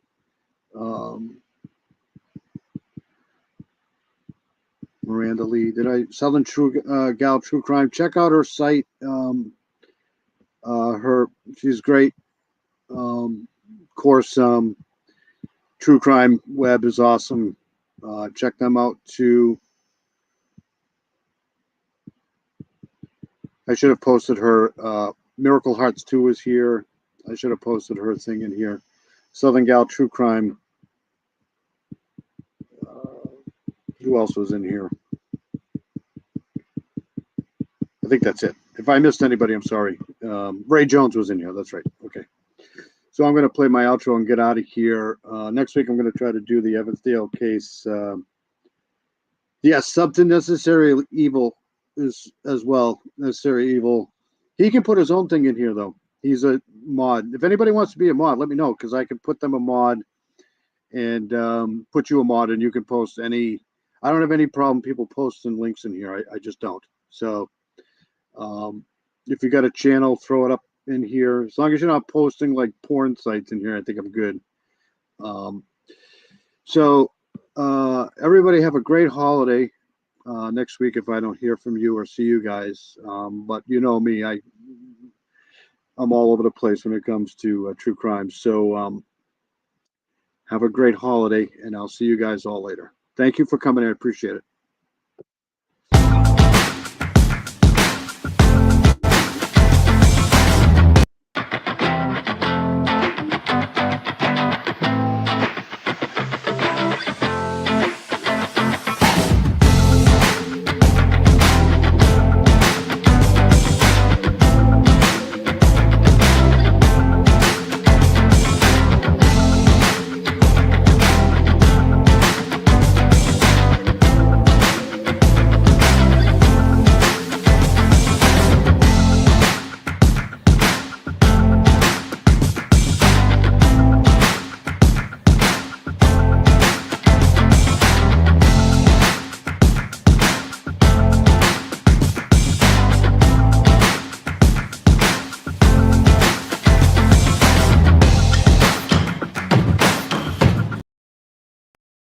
That